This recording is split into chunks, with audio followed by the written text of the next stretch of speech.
Hey there, welcome to Broderos. Tonight, we've got hours of chilling horror stories combined with soothing rain sounds to help you relax and sleep. Before you drift off, leave a comment below and let us know where you're listening from and what time it is. And don't forget to hit that like button and subscribe right away. If you end up not enjoying it, you can always take it back later. Get cozy and let the fear take over.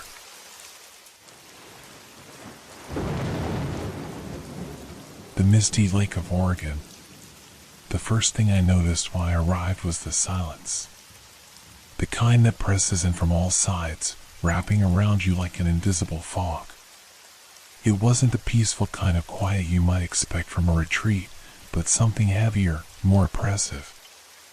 The air smelled of damp earth and pine, but there was something else, something hard to place. The lake itself stretched before me, vast and unearthingly still. It was a perfect mirror, reflecting the sky in flawless detail, as if it were hiding something beneath the surface. The trees around it were tall and dense, casting long, sharp shadows even in the early afternoon light. The mist, though light at first, clung to the edges of the water, creeping in like it had nowhere else to go. I didn't know what I was expecting when I made the decision to come here, but this place certainly wasn't it. My phone had no signal, of course. That was the point, right? To escape. But I couldn't shake the feeling that the isolation wasn't the peaceful retreat I had imagined. It felt more like a trap, slowly setting its snare. As I stood there, the wind barely stirred the trees, but I heard something, or at least I thought I did, maybe just the creak of branches swaying, but it sounded like a whisper. I shook it off. The quiet was playing tricks on me, nothing more. Still, the air felt different here. There was a sense that something watched, something unseen, hidden in the fog, waiting for the right moment to reveal itself. I didn't have a lot of time to think about it, though. The weather was shifting, and if I didn't get inside soon, the mist would only get thicker. Still, as I walked toward the cabin I had rented for the weekend, I couldn't shake the unease that clung to me like the fog. The cabin was small, cozy, but as I stepped inside, it did little to shake the unsettling feeling that had already begun to settle deep in my chest. I wasn't sure why it was so intense. Maybe it was the isolation, or maybe it was the lake itself, staring back at me from every window like it was waiting for something. I unpacked quickly, eager to push through the discomfort, telling myself that I was here for peace, not to analyze every shadow and whisper. After a few minutes, I couldn't take it anymore. I had to go out and explore. The sun had begun to dip behind the trees, casting long shadows across the path that led to the lake. The mist, though still light, curled around the trunks of the trees, swallowing the edges of the world in soft gray. I figured I'd walk to the shore, stretch my legs, and get a better look at the water. The further I went, the thicker the fog seemed to become, like the air itself was full of something I couldn't see but could feel, pressing against my skin. As I neared the water, I stopped dead in my tracks. There, just at the edge of the mist, I saw them. Figures. They were barely there at first, more like shadows than people, standing motionless among the trees. I blinked, unsure if I was seeing things. The fog was thickening, but they were still there. Tall, unnaturally still, with shapes that didn't quite make sense. They weren't human, at least, not entirely. There was something about them that felt wrong. They seemed to fade in and out of the mist, their outlines blurry, like they were part of the fog itself. I could make out a silhouette here, a movement there, but nothing definitive. No faces, no details. Just vague shapes staring out at the lake as if waiting for something or someone. I rubbed my eyes, telling myself it was just the fog playing tricks, that the figures were merely trees or rocks or some other oddity in the shifting mist. But when I opened my eyes again, they were still there. And this time, one of them shifted ever so slightly, as if acknowledging my presence. A cold chill ran down my spine. It wasn't an ordinary movement. There was no wind to speak of, no natural reason for them to shift. I felt a wave of unease ripple through me, and I couldn't help but take a step back. But as I did, the figures didn't disappear. They didn't move closer, but neither did they retreat. They just stood there, watching. I forced myself to turn away, to keep walking toward the cabin, but I couldn't shake the feeling that their eyes were on me. Even though I couldn't see their faces, I felt it, like they were waiting, watching, and that somehow I had already been noticed. The fog swallowed the path ahead, and I quickened my pace, but I couldn't quite outrun the sensation that something was right behind me, just out of sight. I rushed back to the cabin, locking the door behind me. As I stood there, my heart racing, I wondered what those figures were and why I couldn't shake the feeling that they weren't just part of the fog, but something much darker. The next morning, the fog had lifted, but the air still felt heavy, as if the lake had swallowed the sun itself. I tried to shake off the strange events from the previous evening, telling myself it was just my imagination running wild. The figures, the shadows, they were just a trick of the light, nothing more. I decided to head into town for supplies, hoping to distract myself from the unsettling feeling that had settled deep in my bones. The drive was short, but as I passed through the narrow roads flanked by dense trees, I couldn't help but feel like I was being watched again. It was the same feeling I had the day before by the lake, like something unseen was keeping track of my every move. When I reached the small general store, the bell above the door jingled as I entered, and the smell of wood and old paper filled my nose. The place was dimly lit, shelves stocked with canned goods, some outdated and covered in dust.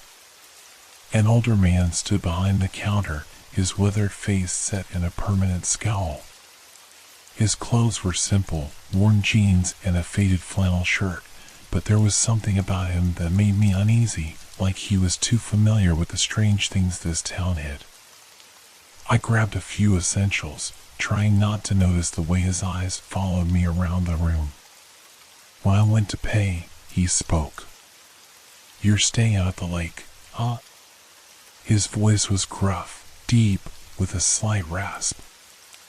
I froze, caught off guard. I hadn't told anyone where I was staying. "Yeah, how did you know?" He gave a dry chuckle, rubbing his hand over his graying beard. "People don't come up here often. And when they do, they usually end up staying for a little longer than they planned." I set the items down on the counter, trying to play it off. Just here for a weekend getaway, nothing more. The old man's eyes narrowed slightly, and his gaze seemed to harden. "You don't know what you're getting into." His words hung in the air, a strange tension crackling between us. I felt my throat tighten, but I tried to dismiss it as the nerves of a stranger in a small town. "Some things around here are better left alone," he continued, his voice barely above a whisper, as if he was afraid someone might overhear. "That lake's got a history, one people tend to forget. But it doesn't forget them." I raised an eyebrow, unsure if he was just trying to scare me for fun. "What do you mean?" He glanced over his shoulder, then leaned in slightly, his breath heavy with age and something else, something sharp. "People disappear around that lake. Always have. Some say it's the water, others say it's the mist, but no one ever really knows. And those who try to dig too deep, well, they never come back the same." I felt a chill creep over me, and a shiver ran down my spine. What happened to them? The old man didn't answer right away. He looked down at his hands, tapping his fingers nervously against the counter. "There's stories about figures that move through the mist, people who've seen them, but no one talks about it much. Most people just leave it be after a while. And you should too. I swallowed, feeling an unease settle deeper into my gut. Is this some kind of local myth? The man met my gaze again, his eyes dark and unreadable. If it was, it wouldn't be the first time a myth turned out to be real. His voice was firm now, as though warning me to listen, and his tone left no room for debate.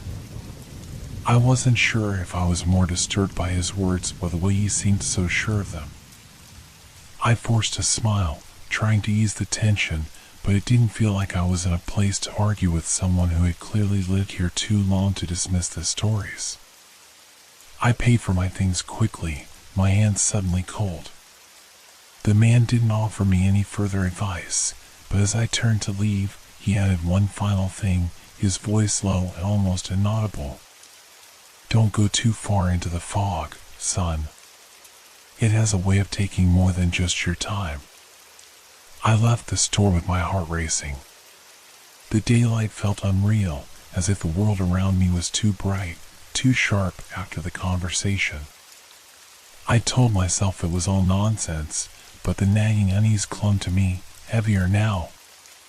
Something about this place wasn't right, and I couldn't ignore the fact that the man had spoken with a certainty that made me wonder if I was about to learn exactly what he meant.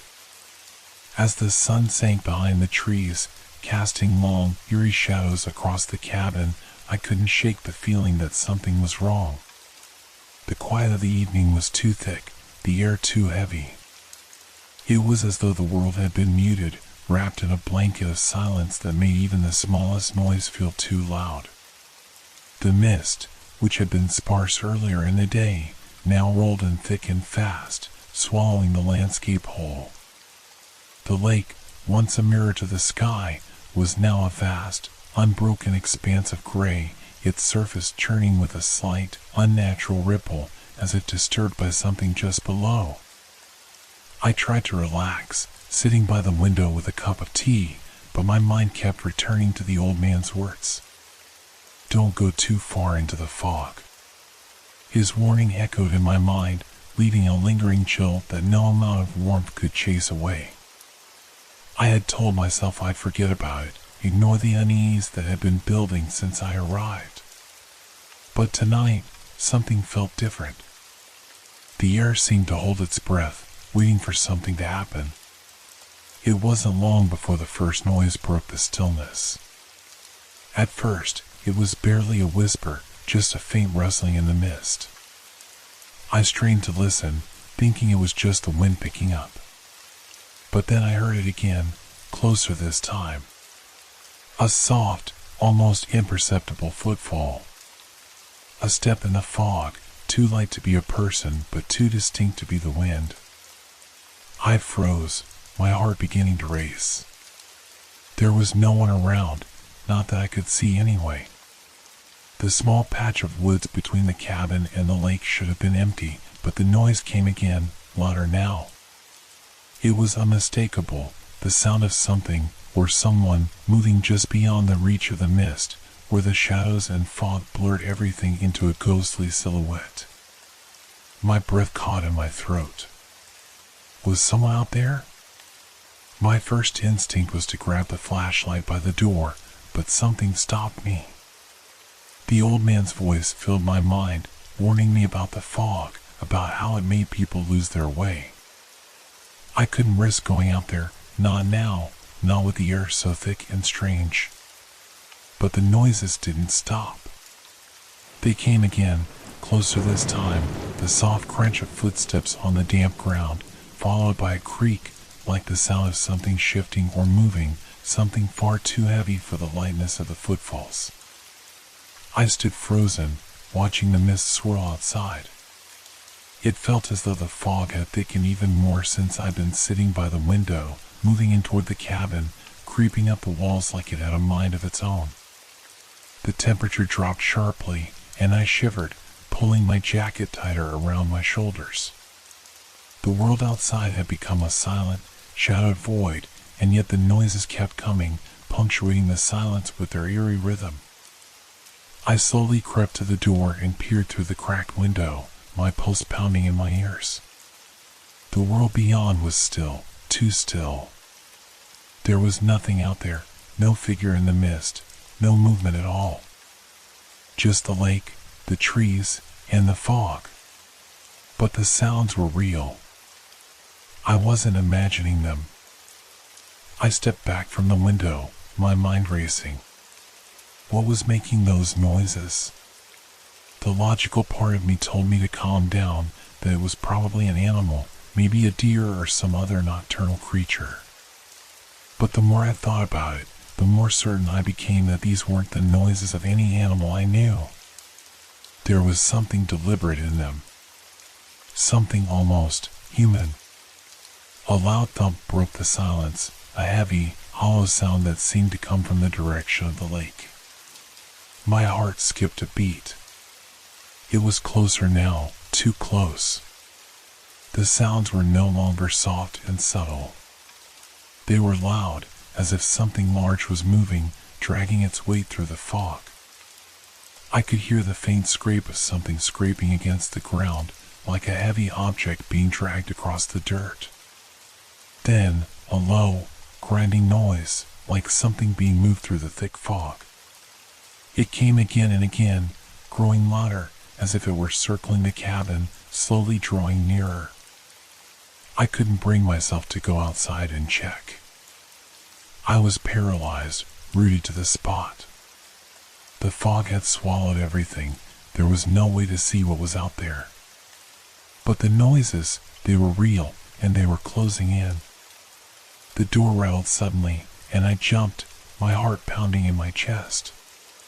My mind raced. Was someone out there? I couldn't tell. It could have been the wind, but there was no wind tonight. The fog pressed against the walls of the cabin as if trying to get in, and for the first time since I arrived, I felt truly alone.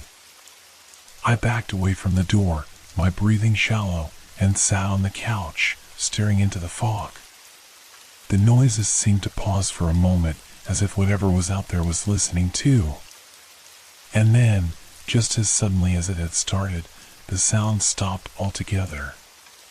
The silence that followed was deafening.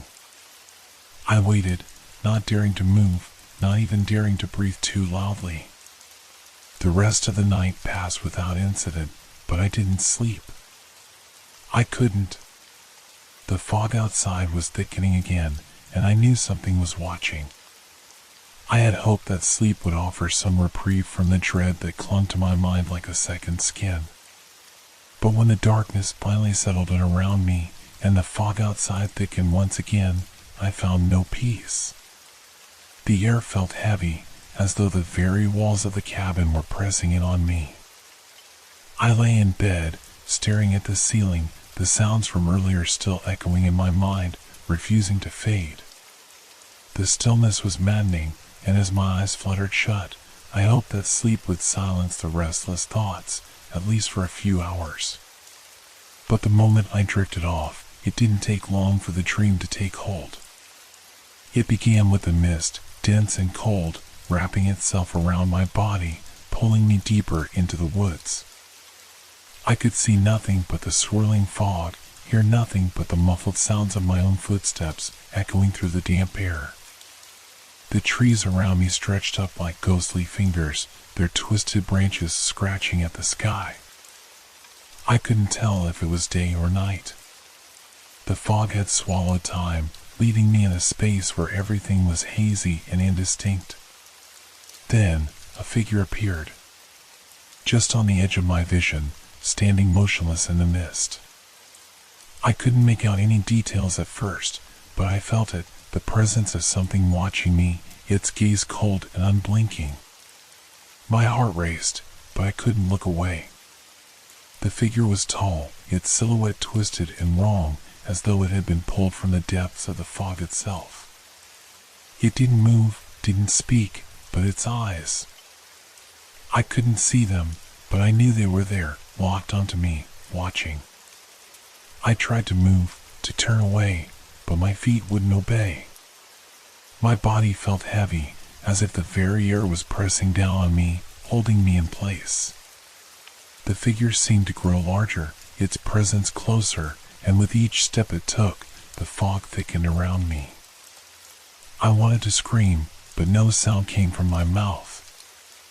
I tried to run, but the fog only seemed to stretch, pulling me deeper into the woods. Suddenly, the ground beneath my feet gave way.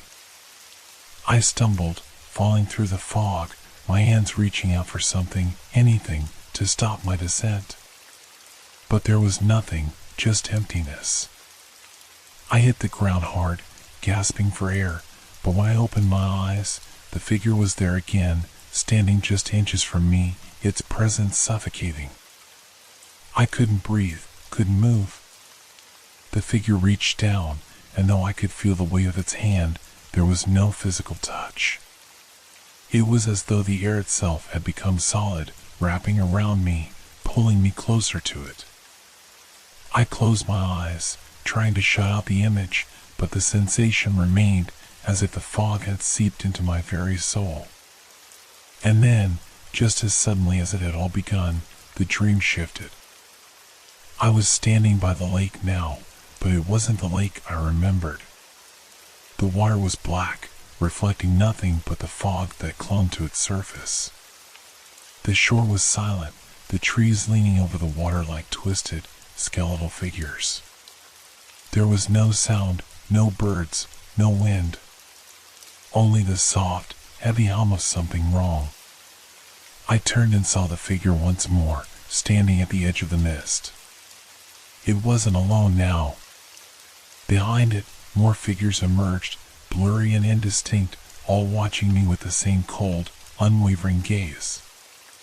Their outlines shifted and flickered, fading in and out of existence, as though they were both there and not there at the same time. I wanted to run, but my feet wouldn't move. I tried to scream, but my voice was lost in the thick fog. The figures stepped forward in unison, their forms becoming clearer with each step. They were human, but not. Their faces were smooth, featureless, like they had been wiped clean by something otherworldly. I could feel their presence closing in on me, the air thick with the weight of their gaze. Just as they were about to reach me, I woke with a start. My breath came in short, sharp gasps, and my chest was tight, like I had been holding my breath in my sleep.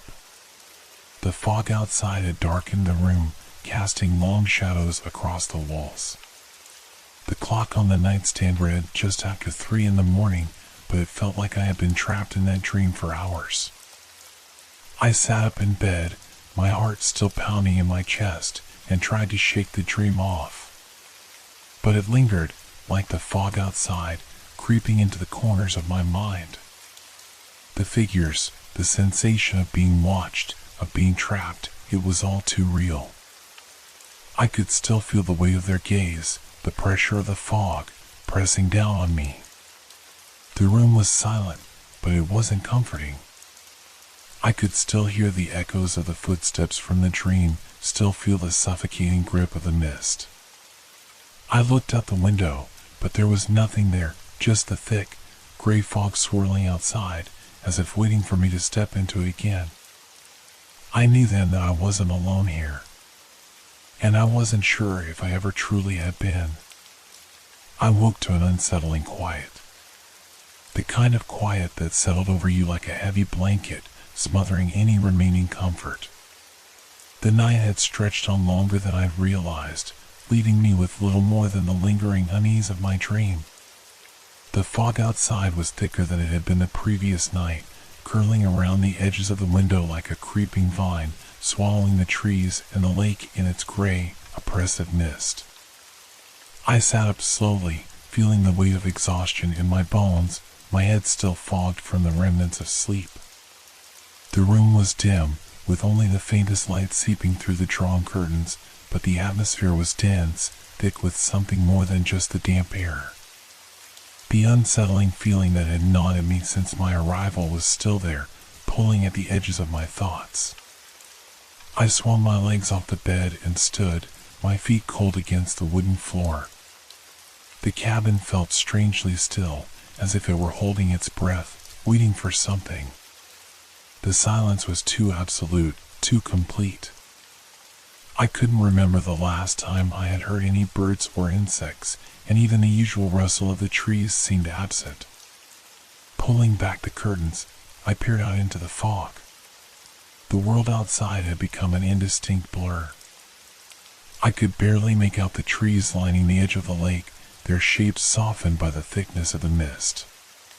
The lake itself was a dark, shrouded mass, its surface completely invisible beneath the dense fog that swirled over it. Then, I saw them. Figures standing at a distance, barely visible through the gray veil of mist. At first, I thought my eyes were playing tricks on me. The shapes were faint, shifting as if they didn't quite belong in the world. They moved slowly, but there was no sound to accompany their movement, nothing to indicate that they were truly there. They appeared as if they were made of the fog itself, their outlines fading in and out, like shadows trying to slip away from the light. I couldn't make out any features, no faces, no details to distinguish them from the mist. But there was something about them that felt wrong, something that tugged at me, urging me to turn away. But I couldn't. My feet were rooted to the spot, and my eyes followed them, helpless.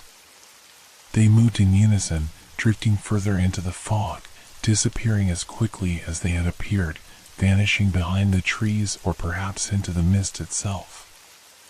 I didn't know which was more terrifying, the fact that they were there or that they could vanish so easily, as though they had never existed in the first place.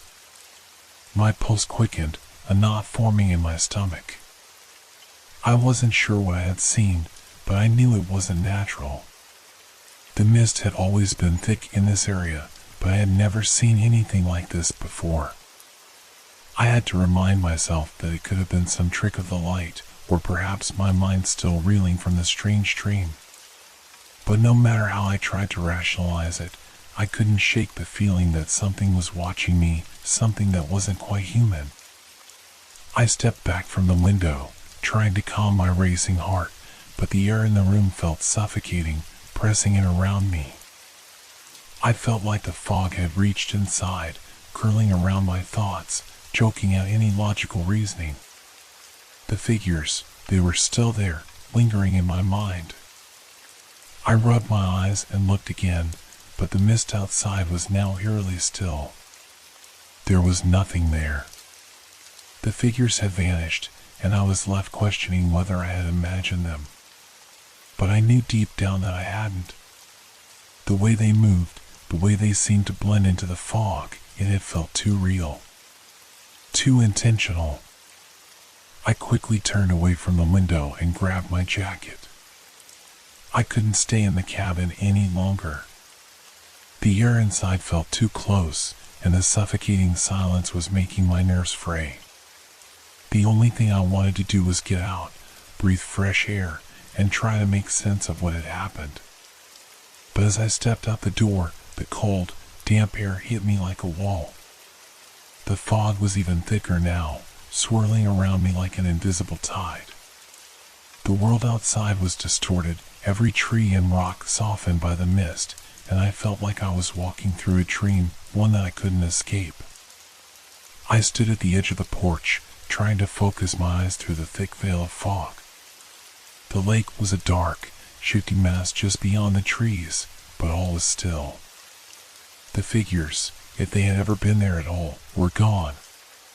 But something felt off, like the silence was waiting for something to break it. The longer I stood there, the more aware I became of the absence of sound. No birds. No insects. Not even the gentle rustle of leaves in the wind. Only the thick, suffocating silence that wrapped itself around me. I took a step forward, unsure whether I was drawn to the lake or running away from something I couldn't explain. Every instinct screamed at me to turn back, to retreat to the safety of the cabin, but my curiosity kept me moving forward, one tentative step after another. And as I walked deeper into the fog, I couldn't shake the feeling that I was not alone. That those figures were out there, watching me once again. The fog swallowed the landscape as I stepped deeper into the mist, the air growing heavier with each breath I took. The trees seemed to loom closer, their branches twisting in strange shapes, their once familiar forms distorted by the thick veil of gray. I could feel my heart beating in my chest, each thump echoing in the stillness that surrounded me. There was no sound except for the occasional creak of wood from the trees, bending under the weight of the moisture in the air.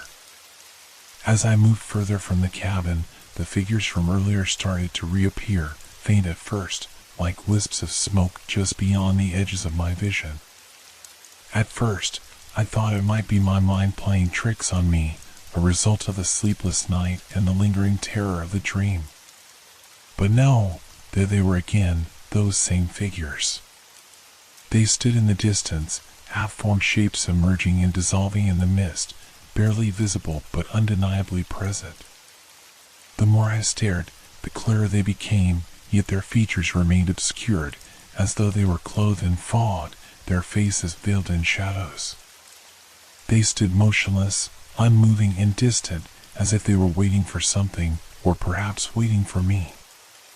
A cold shiver ran down my spine, but I couldn't look away. There was something about them that was both disturbing and captivating. They were humanoid in shape, tall, but their outlines seemed to flicker and blur, shifting in the mist like shadows that were not quite real. They didn't come closer, didn't make a sound, but I felt their eyes on me, felt the weight of their gaze pressing into me from afar. I paused, unsure of what to do. The figures stood in the same position as they had when I first saw them, their movements too slow to be human but deliberate in their stillness. There was no sign of life, no shifting, no signs of breathing, no flicker of movement except for the slight bend of the fog around them, as though they were part of it, indistinguishable from the mist itself. I took a step forward, testing the waters of my own fear. The figures remained where they were, still and unmoving.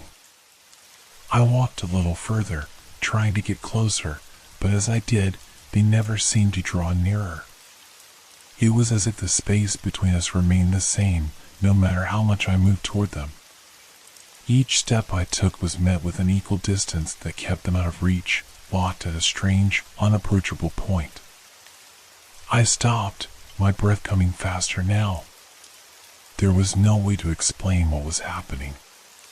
My mind screamed at me to run, to turn back to the safety of the cabin, but my body refused to obey. It was as though the figures held me in place, their unseen eyes pulling me deeper into their world.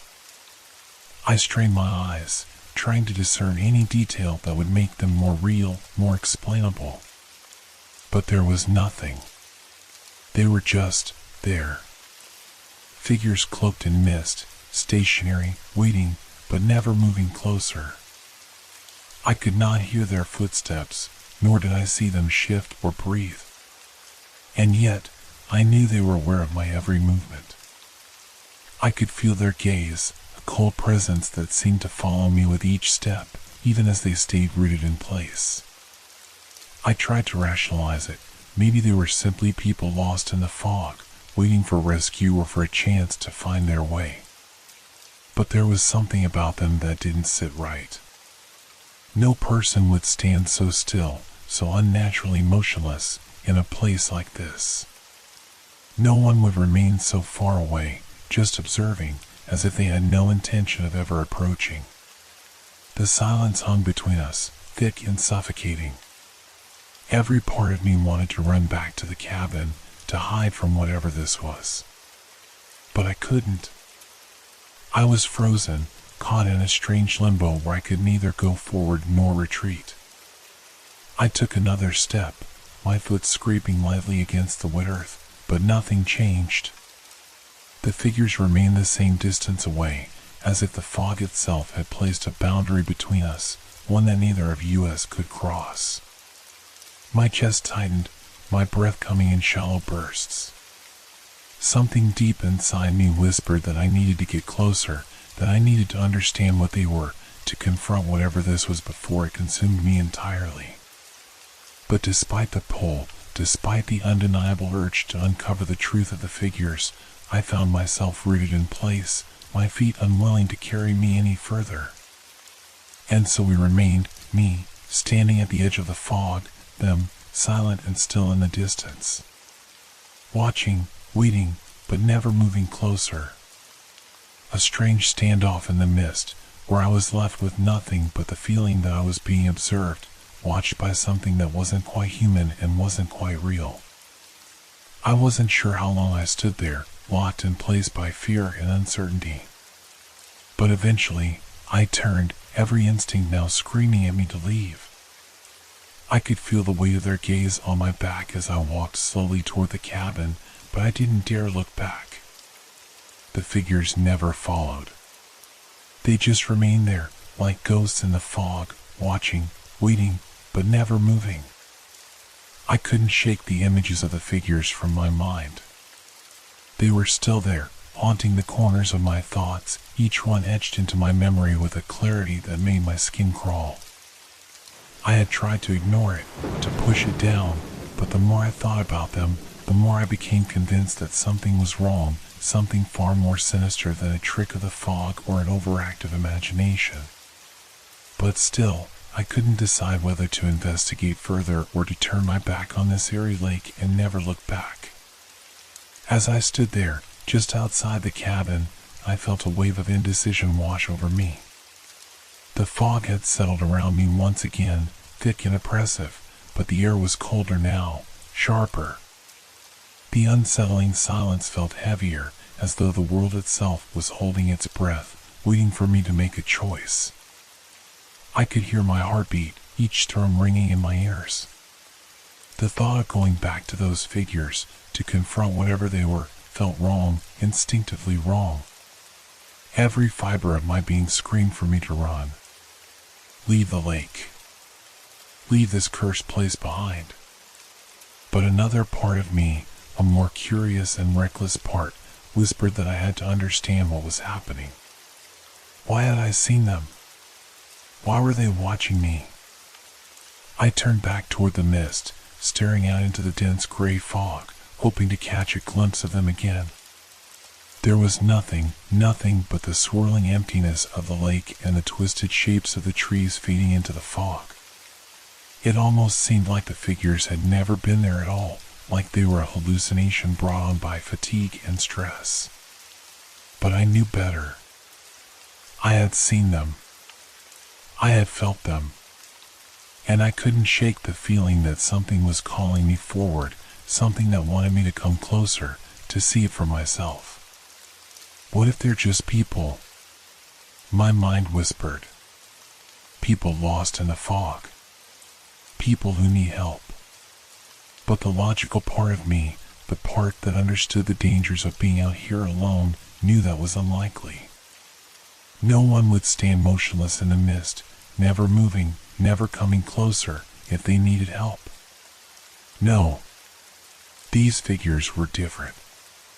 They weren't like anyone I had ever seen. There was something unnatural about them, something that didn't belong in this world. The more I thought about it, the more I felt the overwhelming sense that they were not people at all.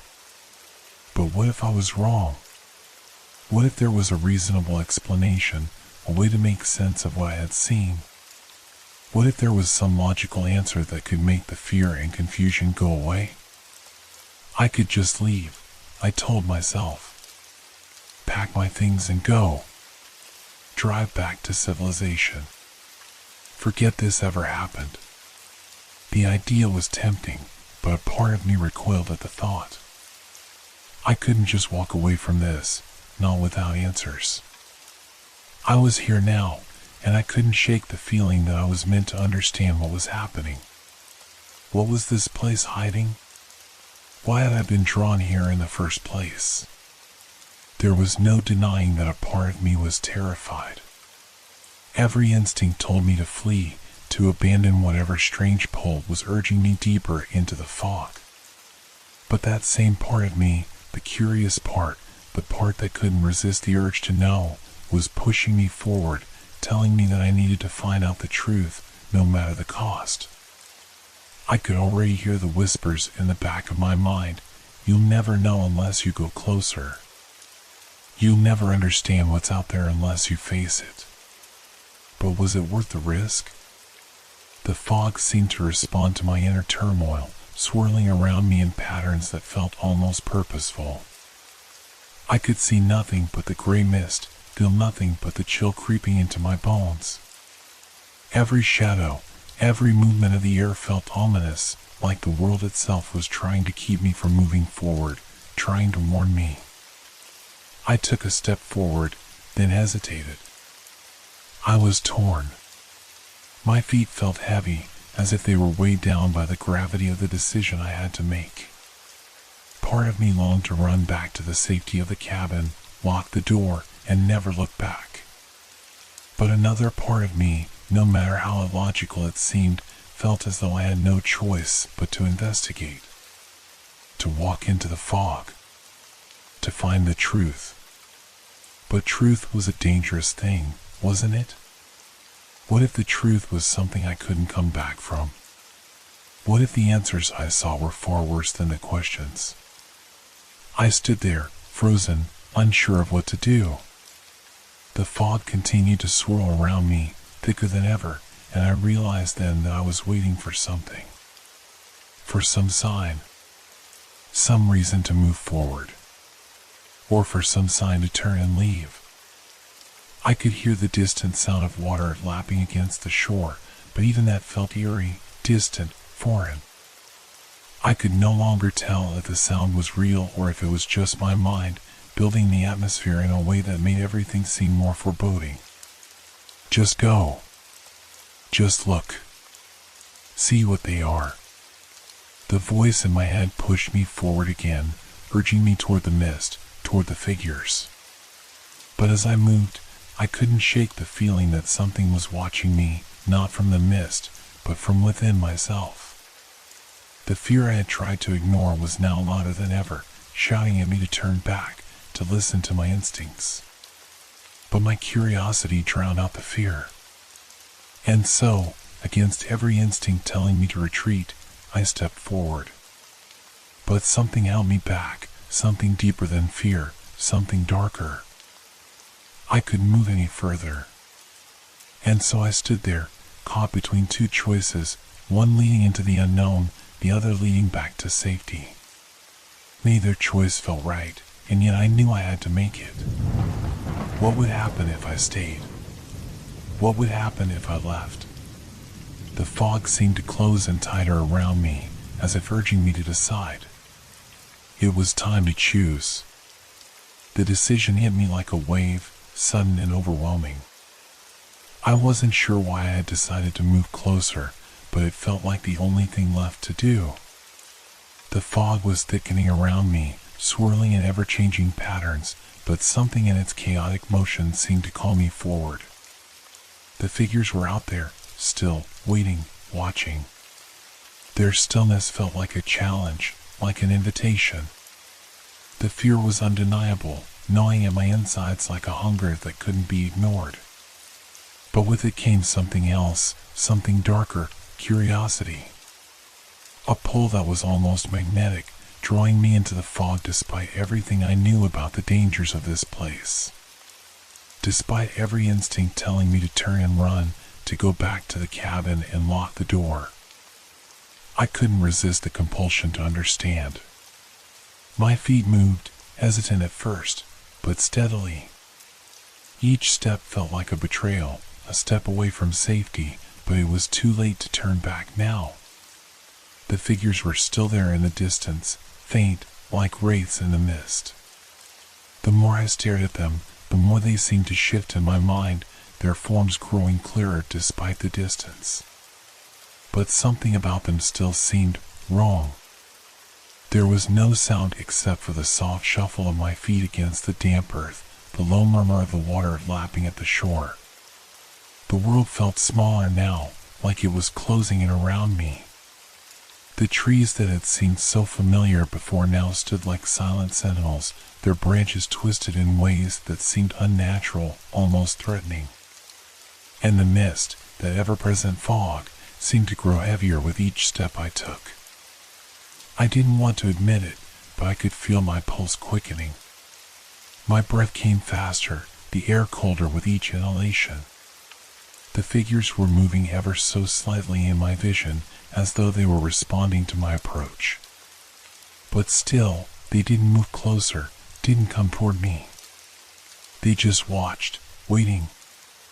I stopped, just for a moment, my heart pounding in my chest. They were closer now, but the space between us still seemed endless. I couldn't see their faces, but I felt their eyes. There was something unexplainable about it, a sensation of being seen by something that was not entirely human, something that didn't belong in this world. It was as if they were studying me, as though they knew everything about me without needing to ask. I tried to rationalize it. Maybe it's just my mind playing tricks on me. Maybe I'm just tired, exhausted from everything that's happened so far. But I couldn't ignore the fact that they weren't normal, that they weren't like anyone I'd ever seen. The more I focused on them, the more their shapes seemed to distort, like they were flickering in and out of existence, trapped between this world and something else. I swallowed hard, the lump in my throat making it difficult to breathe. I had no idea what I was walking into, but I couldn't stop myself. The pull was too strong now, stronger than the fear. I moved closer, my feet sinking slightly into the damp earth, the mist thickening with each step.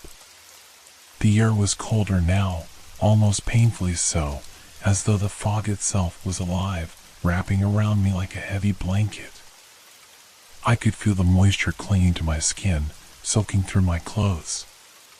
But it wasn't just the cold that was pressing in on me now. It was the silence, the thick, suffocating silence that seemed to settle over everything. There was no sound, no movement except for my own. The figures didn't make a sound. The trees didn't creak in the wind. Even the lake had fallen silent, as though the entire world was holding its breath. The mist swirled around me, disorienting, making it difficult to tell if the figures were getting closer or if I was simply losing my sense of direction. I could feel the tension building in my chest, my muscles tightening in response to the unknown. Every instinct I had was screaming at me to stop, to turn around, to get out of the fog. But my legs kept moving, driven by something I couldn't explain. As I moved forward, the figures began to take on more form. They weren't completely clear, still half-formed, blurry around the edges, but now I could make out their shapes more distinctly. They were tall, unnaturally tall, their bodies elongated, their arms hanging too still at their sides. They stood like statues, frozen in place, but there was something about them that made me uneasy. They were waiting, watching. But for what?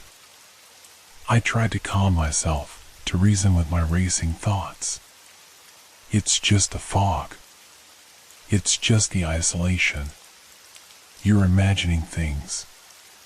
You'll walk closer, and you'll see nothing's going to happen. But deep down, I knew that wasn't true.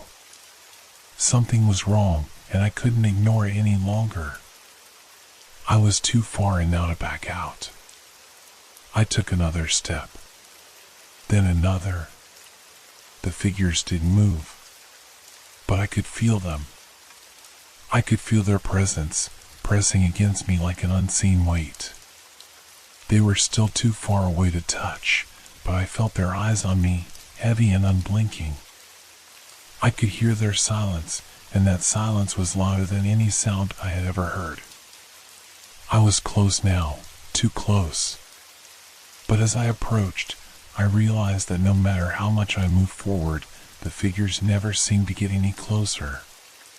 It was like they were trapped in a space just beyond my reach, teasing me with their proximity. The more I tried to close the gap, the wider the space between us grew. And then, as if to punctuate the terror that had begun to rise in my chest, I heard something, a noise that didn't belong to the mist. A faint whisper, a breathless exhale, like a voice trying to speak without sound. It was coming from the figures. A voice that was not a voice, but something more. I froze, caught in a moment where the fog seemed to come alive around me, pressing in from all sides. And as I stood there, suspended in the eerie stillness, I realized one terrifying truth. I wasn't the one who was supposed to be watching them. They were watching me. The stillness that had enveloped me for what felt like an eternity suddenly fractured. At first, it was subtle, a shift in the air, a slight movement in the fog that made me question my own senses. But then, the mist around me grew thicker, swirling in unnatural patterns, as if it had a life of its own. I tried to breathe, but the air felt heavier now, colder, as though each breath I took pulled something darker into my lungs. And that's when it happened. The figures, the ones that had been motionless, frozen in place, watching me with that unnerving stillness, moved. At first, it was so slight I thought I had imagined it. A shift in the fog, a ripple that shouldn't have been there. But then, they took a step. One figure, the one closest to me, shifted, its body gliding through the mist like a shadow given form. And just like that, they were no longer just watching, they were coming closer. A chill ran down my spine. I felt it in my bones, the deep, cold terror that began to quell in my chest, tightening with every inch they moved. The silence around me had become deafening, pressing against my ears until I could hear nothing but the pounding of my own heart. I wanted to run. I needed to run. But my feet were frozen, heavy, as though the very ground beneath me had decided to hold me in place. The first step felt like a betrayal, a violation of the unspoken agreement between me and the fog. Until that moment, I had hoped that if I kept my distance, if I didn't provoke them, I would remain safe. But now, the figures were moving. They were not just part of the fog anymore. They were real. They were coming for me. I couldn't see their faces, but I could feel their eyes. The weight of their gaze pressed against me, heavy and suffocating. My breath became shallow, my chest tight, as the fog closed in around me. The cold that had started as a mere discomfort now felt like an icy grip on my heart, as though the mist itself had turned into a force of nature, intent on freezing me in place. They were getting closer, but they didn't hurry. No, they moved with an unsettling slowness, as though they had all the time in the world. Each step was deliberate, calculated. And as they moved, the fog grew thicker, swirling and twisting in ways that didn't make sense, like the very air was alive, responding to their presence. I couldn't breathe properly anymore. Each breath I took tasted stale, like the air itself was being drained away. I turned my head to glance over my shoulder, the urge to flee almost overpowering. The cabin was still there, in the distance, just beyond the tree line. But it felt miles away. The fog had distorted the landscape, bending reality in ways I couldn't understand. No matter how much I tried to focus, the path back to safety seemed to fade further away, swallowed by the thickening mist. When I turned my gaze back to the figures, the first one was almost right in front of me. The others were still behind it, but the gap was closing faster now, the distance shrinking with every passing second. I tried to take a step back, but my legs refused to cooperate. My body was paralyzed, as though it had made the decision to stand still, to wait for whatever was coming. My heart hammered in my chest, and I could feel the panic building, rising in my throat like bile. There was no way out now. They were too close. I couldn't turn and run. I couldn't even move. The figures were taller than any person I had ever seen, their forms still blurry, distorted by the fog. But now, as they came closer, I could see their shape more clearly: long, gaunt bodies, limbs too thin and too long to belong to any human being. Their arms hung at their sides, unnaturally still, and their heads tilted ever so slightly, as if they were studying me, learning everything about me with that eerie, unblinking gaze. Their presence pressed against me, heavy and suffocating, like I was being drawn into their world, a world that no longer felt like my own. I was frozen, unable to move or even think clearly. The terror had taken over, a cold, paralyzing fear that made it hard to breathe, to think. I wanted to scream, to shout for help, but my voice was stuck in my throat. The fog seemed to stifle everything: my thoughts, my fears, my ability to act. One of the figures took another step, and that was when I realized the worst part of it all. They were walking like normal people. They glided, their movements fluid and unnatural, as though their feet didn't touch the ground at all. There was no sound, no rustle of clothes, no scrape of boots against the dirt, just the eerie, ghostly sound of silence, broken only by my own racing heartbeat.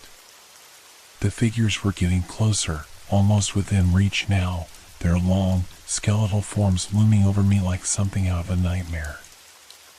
I could feel the air around me growing heavier, thicker, as though the mist itself was swallowing me whole. And with each step they took, I felt the last shreds of my courage slipping away. They were almost there. And then, just as I was sure I couldn't take another second of the mounting fear, one of the figures, still a mere silhouette in the fog, lifted its arm. Slowly. Slowly enough for me to see it, but too fast for me to react. The fog around me thickened with that motion, closing on me as if it was trying to suffocate me, to drown me in its icy embrace. I was trapped. There was no escape. I could feel my breath leaving me, my chest tightening in panic, and I knew, deep down, that I was no longer in control of this situation. Whatever these things were, they were in control now. I closed my eyes, my breath ragged and shallow, waiting for something to happen, for the terror to consume me. I didn't know what they wanted, but it was clear they weren't just watching anymore. They had come for me. And there was no running now. I couldn't shake the feeling. It clung to me like the very fog itself, a presence that hovered just beyond my awareness, but never far enough for me to ignore. The figures were gone, or at least I couldn't see them anymore, but the air felt different now. Heavier.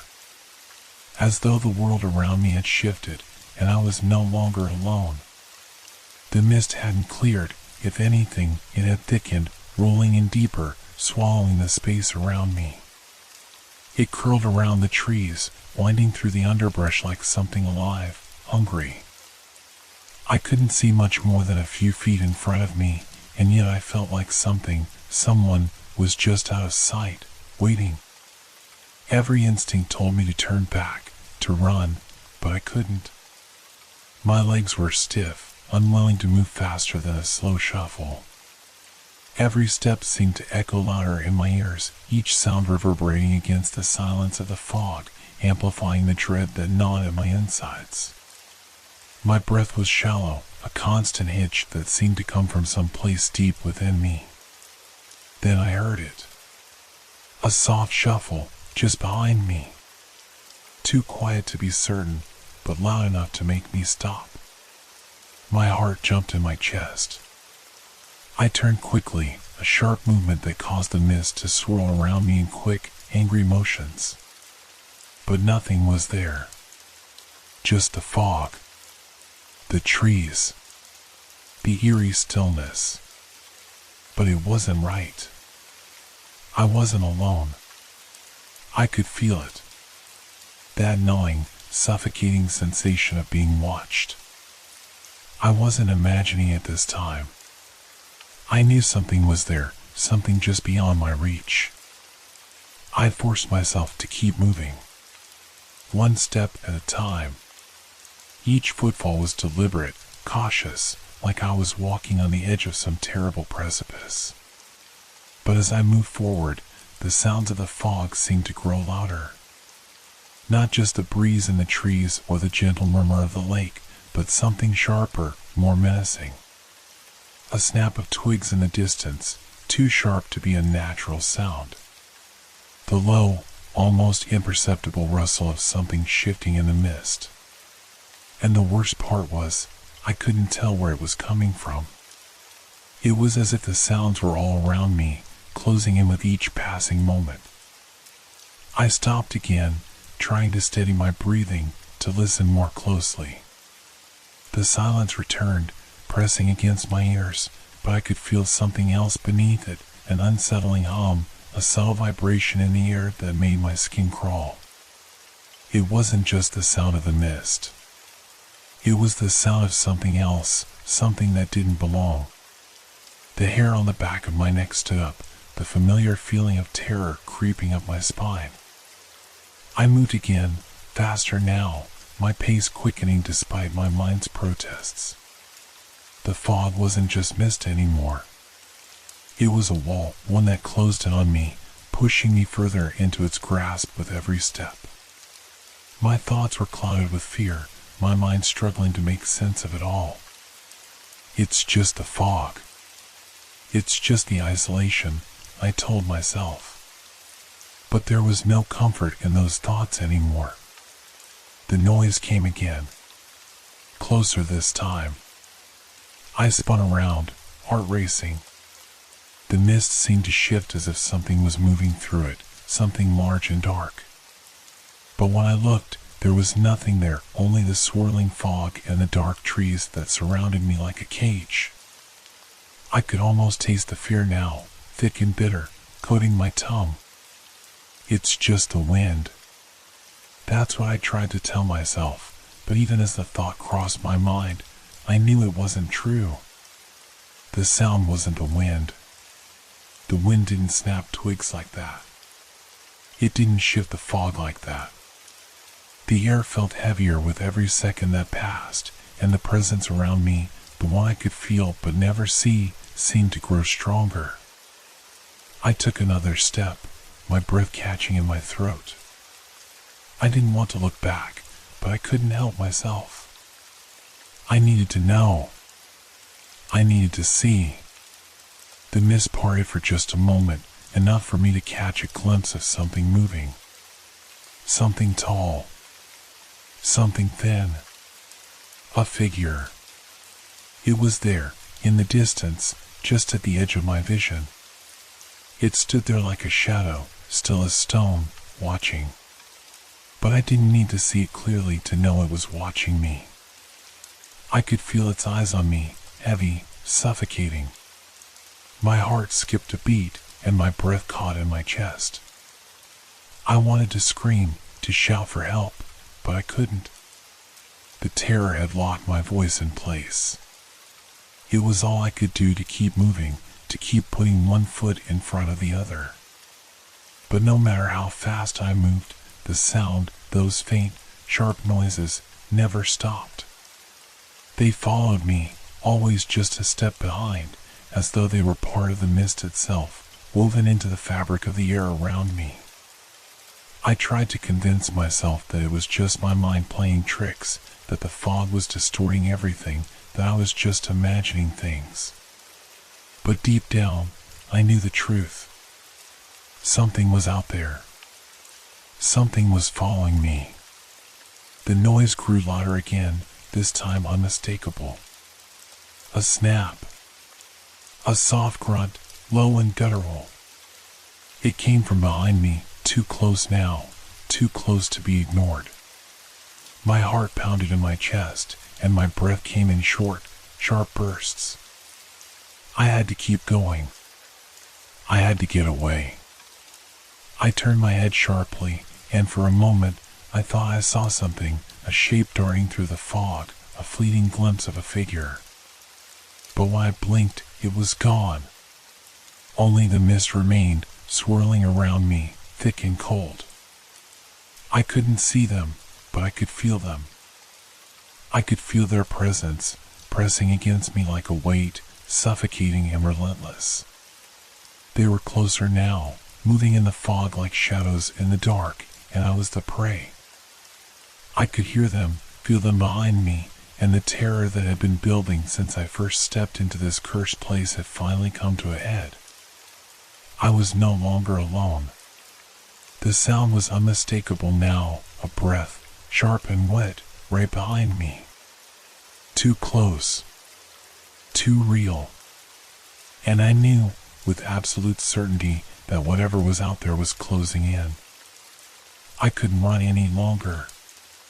My legs had given out beneath me, each step growing heavier, the weight of fear pressing down on me like an iron shackle. I had stopped in my tracks, the fog swirling around me in thick, oppressive clouds, and for a moment, all I could do was stand there, gasping for breath, my mind reeling. Every instinct screamed at me to move, to get out of the fog, but my body was betraying me. My thoughts felt fogged over, murky and unclear, just like the world around me. Then, out of the corner of my eye, I saw it. A figure. I didn't know whether it was a trick of the mist, some phantom of my own terror, or something real, but there it was, standing motionless in the distance. Tall, thin, its shape was indistinct, lost in the rolling fog, as though it was both there and not there. I couldn't make out any features, its form was only a shadow against the thickening mist, and yet something about it felt too real. Too close. My heart hammered in my chest, and I froze, unable to move. For a moment, the figure was so distant, so far away, that it seemed like it might be an illusion. A figment of my fear. But then, as I blinked, it was closer. No, not closer, it had moved closer, and I hadn't even seen it happen. It was as though the fog itself had shifted, bending time and space, pulling the figure towards me without any sound, without any warning. My breath caught in my throat. My entire body tensed as a wave of panic washed over me. I need to get away. But even as the thought rushed through my mind, my feet felt nailed to the ground. It wasn't that I didn't want to run, it was that I couldn't. The fog had trapped me, wrapped around me in such a way that every movement felt like I was dragging through molasses. Every part of me screamed to escape, but I couldn't. The figure, its presence now undeniable, looming larger, darker, was moving toward me. Not in the way a person would, with steps and intentions, but with a kind of dreadful inevitability, gliding through the mist like it was one with it. The fog parted around it, as if the air itself was making space for this shadow to pass. I couldn't take my eyes off it. I didn't dare blink. As the figure inched closer, the world around me seemed to grow colder, the mist thicker, wrapping around my body, stifling my breath. It was so strange, the figure felt both distant and right there with me, as though it existed in two places at once, straddling the line between the known and the unknowable. It was so far away, yet so close, a paradox that made my head spin. Every time I thought I could no longer sense its proximity, it was closer. My heart raced in a frantic rhythm, and I could feel the sweat cold on my skin despite the chill in the air. What is it? I thought, panic rising in my throat. But the more I tried to understand it, the more it eluded me. I couldn't see its face, its hands, or any distinguishing features. It was just a silhouette, a tall, elongated form that defied any natural shape. Suddenly, I felt something shift in the air, something I hadn't noticed before. It was the slightest change, but it was there. The figure was moving toward me more deliberately now, and I wasn't imagining it. It was not just in my peripheral vision anymore. I could feel its presence wrapping around me, like an invisible hand closing in. I could hear it now, if you could even call it sound. It wasn't footsteps, not the sound of a body moving, but something else, a low hum, a vibration that rattled my bones and made my blood run cold. I stumbled back, a shaky step backward, and the figure followed. But it didn't move the way a person would, no swift motion, no audible footfalls. It glided. It slid toward me, the fog around it growing thicker, as if to swallow the space between us entirely. I wanted to scream, but the sound got stuck in my throat.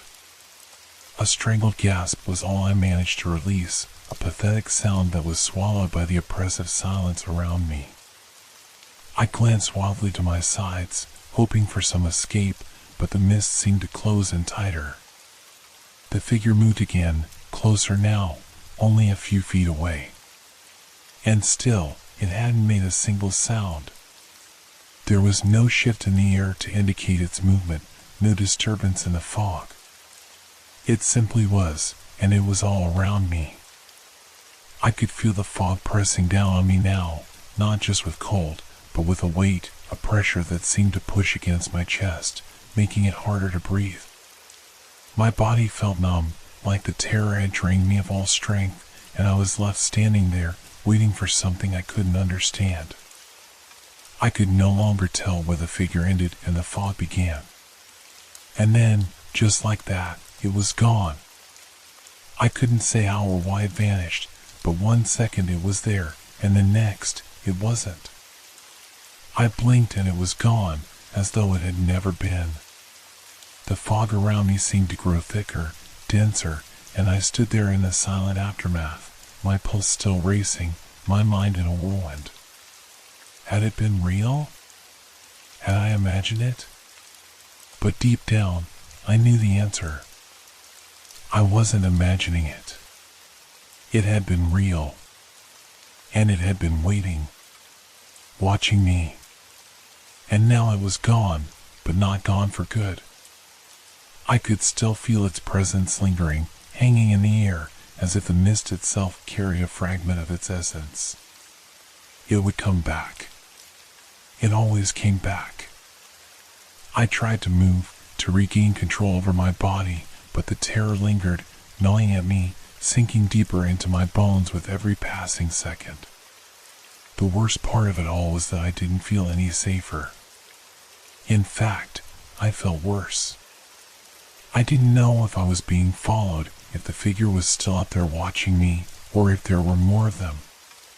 But one thing was clear, whatever these things were, they weren't done with me yet. The terror had only just begun. I couldn't breathe. Every time I tried to take a full breath, the air felt heavier, colder. My chest tightened, and my legs refused to carry me. It was as though something invisible, something unseen, had wrapped around my body and mind, holding me in place. The terror I had felt before was nothing compared to the suffocating grip that had taken hold of me now. I wanted to leave. I had to leave. The thought was clear, loud in my mind: escape, find the path back to safety, to the familiar. But my feet felt like they were anchored in place. The weight of fear pressed down on me, an invisible force that pinned me to the spot. My body trembled as I struggled to move, to make my legs obey. The fog. It was still there, wrapping around me like an endless, suffocating cloak. It had a life of its own, shifting and swirling in ways I couldn't understand. I could see nothing beyond a few feet, but I could feel the presence of something, someone, close by. The figure, the one that had been there, wasn't far. I could feel its shadow looming, like a dark cloud hanging over me, and it was not alone. Move, just move. I willed my legs to take a step, to pull me away from this nightmare. But no matter how hard I tried, my body wouldn't respond. It was as if every muscle had turned to stone. The fear was so thick, so overwhelming, that my mind was paralyzed. I tried to call out, but my voice was a hollow whisper, lost in the swirling fog. A sickening thought wormed its way into my mind. What if I can't leave? What if I'm stuck here forever? The world around me felt distorted, unreal, and yet it was all too real. I tried to focus on something, anything, some sign of the path I had come from, some indication that there was a way out. But the fog was relentless. It seemed to move, shift, twist in patterns that made no sense, and no matter which way I turned, the mist pressed in, tighter and tighter, until I was surrounded by nothing but that oppressive, unnatural silence. A flicker of movement caught my eye. At first, I thought it was another figure, but when I looked again, it was gone. Only the fog remained, thick and unyielding. I felt a pulse of panic in my chest, and I turned in the opposite direction, desperate to find some kind of escape. But again, the fog moved with me, as if it were part of me, pushing me, controlling me. My heart pounded, each beat louder than the last, but the fear had grown so intense that it drowned out all thought, all reason. I was trapped. The figures, the presence that had watched me, were still there. I was certain of it, lurking just beyond my sight, their eyes on me, waiting. Don't think about them. Just move. I took another step, but this time it was worse. The ground beneath me seemed to shift, and I stumbled, feeling the earth give way beneath my feet, as though it were trying to swallow me whole. My hands shot out instinctively to steady myself, but I couldn't seem to grip anything. Nothing felt solid, nothing felt real. I couldn't feel the earth anymore, couldn't tell if I was walking on solid ground or sinking deeper into something other. A wave of nausea rose in my throat as I stumbled again, and this time I fell to my knees, my palms scraping against the cold, wet ground. The world spun around me. The fog closed in even tighter, the pressure increasing with every breath. I heard it then, soft, slow footsteps behind me, the sound cutting through the silence like a blade. Not my footsteps. Something else. Someone else. My mind screamed to look back, to see what it was, but I couldn't force my head to turn. My body wouldn't obey. I tried to push myself up from the ground, but my hands were shaking, my arms weak. The ground felt cold and slick beneath me, like I was sinking into it. Every muscle screamed in protest, but I had to move, had to get up, had to get away from whatever was behind me. But the fear was so all-encompassing. It wasn't just in my mind anymore, it was in my skin, my bones, my blood. It was inside me, crawling through my veins, draining my strength, rendering me helpless. I closed my eyes, shaking uncontrollably, but the sounds, those footsteps, didn't stop. They got closer. Closer. The cold fog pressed against me like a vice, and I could almost feel it on my skin, brushing against me, pulling me into its depths. It was suffocating, relentless, and every time I opened my eyes, the world around me seemed darker, the mist thicker, the presence closer. The figures, the shadows, were all around me now. I knew they were there, even if I couldn't see them clearly. Their gaze was like a weight, a crushing force that pressed against me from all sides. In the distance, I heard something else, a faint sound, like a whisper, so low I wasn't sure if it was real or just my mind playing tricks. But then it came again, clearer this time. It was calling my name. I jerked my head up, my eyes wide, but there was no one there. No face in the fog. No figure standing in front of me. Just the same swirling, suffocating mist. I had to leave. I had to leave now. But even as the thought surged in my mind, my body refused to move. The fear was too strong. The terror had me frozen in place, trapped by my own confusion and panic. I couldn't fight it. I couldn't escape it. I was lost in the fog, lost in the presence that had wrapped itself around me. And then, as if the mist had heard my silent scream, I felt something brush against me, something cold, something alive. It was light at first, like a soft touch, but then it pressed harder, and I realized it wasn't just the mist. It was something else. Something reaching out. I tried to scream, to run, but my voice was gone. The fog swallowed me whole. I don't know how much time had passed, but the moment I opened my eyes again, it was clear that something had changed. The fog was thicker than ever, pressing down on me like an invisible weight, suffocating in its intensity. The figures were still there, distant yet ever present, just on the edge of my vision. But this time, something felt different. Something felt wrong. I had been standing there, frozen and terrified, for what felt like hours. My legs were shaky, my body numb, as if the fear had seeped into my bones. But as I tried to gather the strength to stand, a sudden realization washed over me. The figures weren't just watching me. They weren't simply there, lurking in the mist, observing my every move. No. They were moving, too.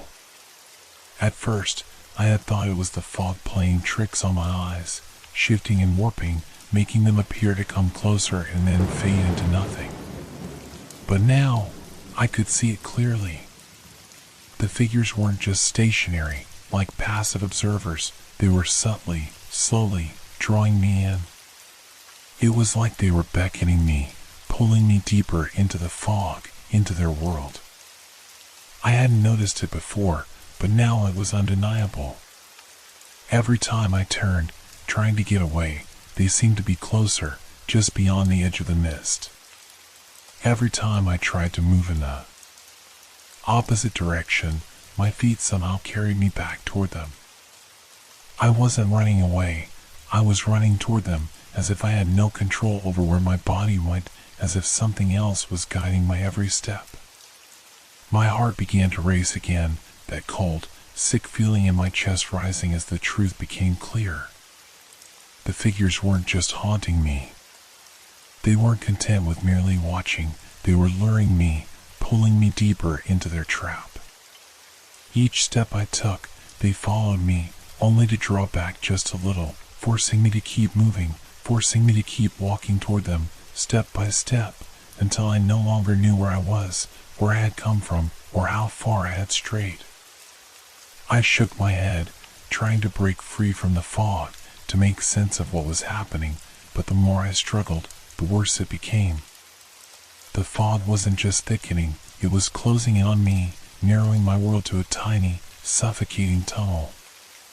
The figures, their outlines barely visible now, seemed to stretch and shift, their forms bending and distorting with each step.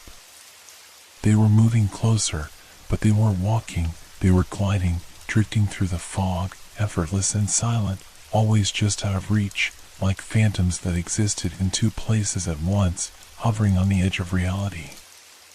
With every passing second, I felt the ground beneath me becoming more unstable, shifting as if the earth itself was no longer solid. I stumbled again, my foot sinking slightly into the ground, and I had to catch myself before I fell. But I didn't dare look back. If I did, I feared I might see something I couldn't bear. I knew then, I knew deep in my gut, that the figures were not just part of the fog. They were entwined with it, part of something bigger, something that I couldn't understand. The fog wasn't just a physical presence, it was a force. A force that was bending reality itself, reshaping the world around me, guiding me into the heart of whatever nightmare this place had become.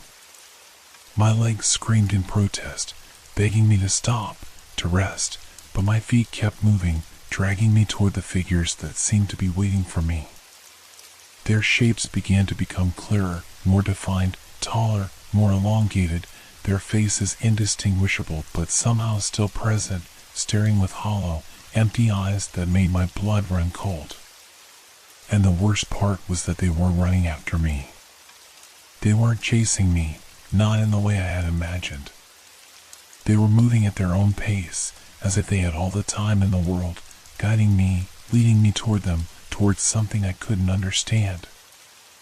I tried to scream again, but the sound never made it past my throat. There was no escape, no way out. Every instinct I had screamed for me to turn around and run, to get out of this place before it was too late. But my feet wouldn't listen. I felt like I was being pulled by invisible strings, dragged deeper into the fog, deeper into their world. I had to stop. I had to fight it. But the terror was so overwhelming, so all-consuming, that I couldn't find the strength to stop myself. The figures were closing in now, their movements synchronized, like a dance of shadows, each step taken in unison. My mind screamed at me to wake up, to run, but my body refused to listen. The world had grown impossibly quiet, the sounds of the outside world lost to the thick fog. The only thing I could hear was the soft, rhythmic movement of the figures, the sound of their presence brushing against the fog, their footsteps gliding soundlessly through the air. And the worst part was that I couldn't tell if they were moving toward me or if they were simply leading me further into their world. With every step I took, I felt a deeper sense of unease creeping into my bones, the air thick with dread. The figures weren't just haunting me anymore, they were controlling me, forcing me to walk closer and closer to them, to whatever fate awaited in the center of this fog, in the heart of this nightmare. I wanted to scream. I wanted to turn and run. But all I could do was walk. I couldn't take it anymore. The realization that I was being lured, drawn deeper into the fog, gnawed at me until I snapped. My body, exhausted and trembling, was ready to break free. I didn't care what the figures wanted. I didn't care where they were leading me. I had to get out. Now. I turned sharply, not caring which direction I was facing, and ran. My feet pounded the ground, and the fog seemed to part momentarily, just enough to let me see ahead. But it didn't last. The moment I stepped forward, the fog closed in again, thick and suffocating, erasing any sense of direction. I couldn't tell which way I was going. The world had become a blur of gray and shadow, the mist swirling violently around me as if it had a mind of its own.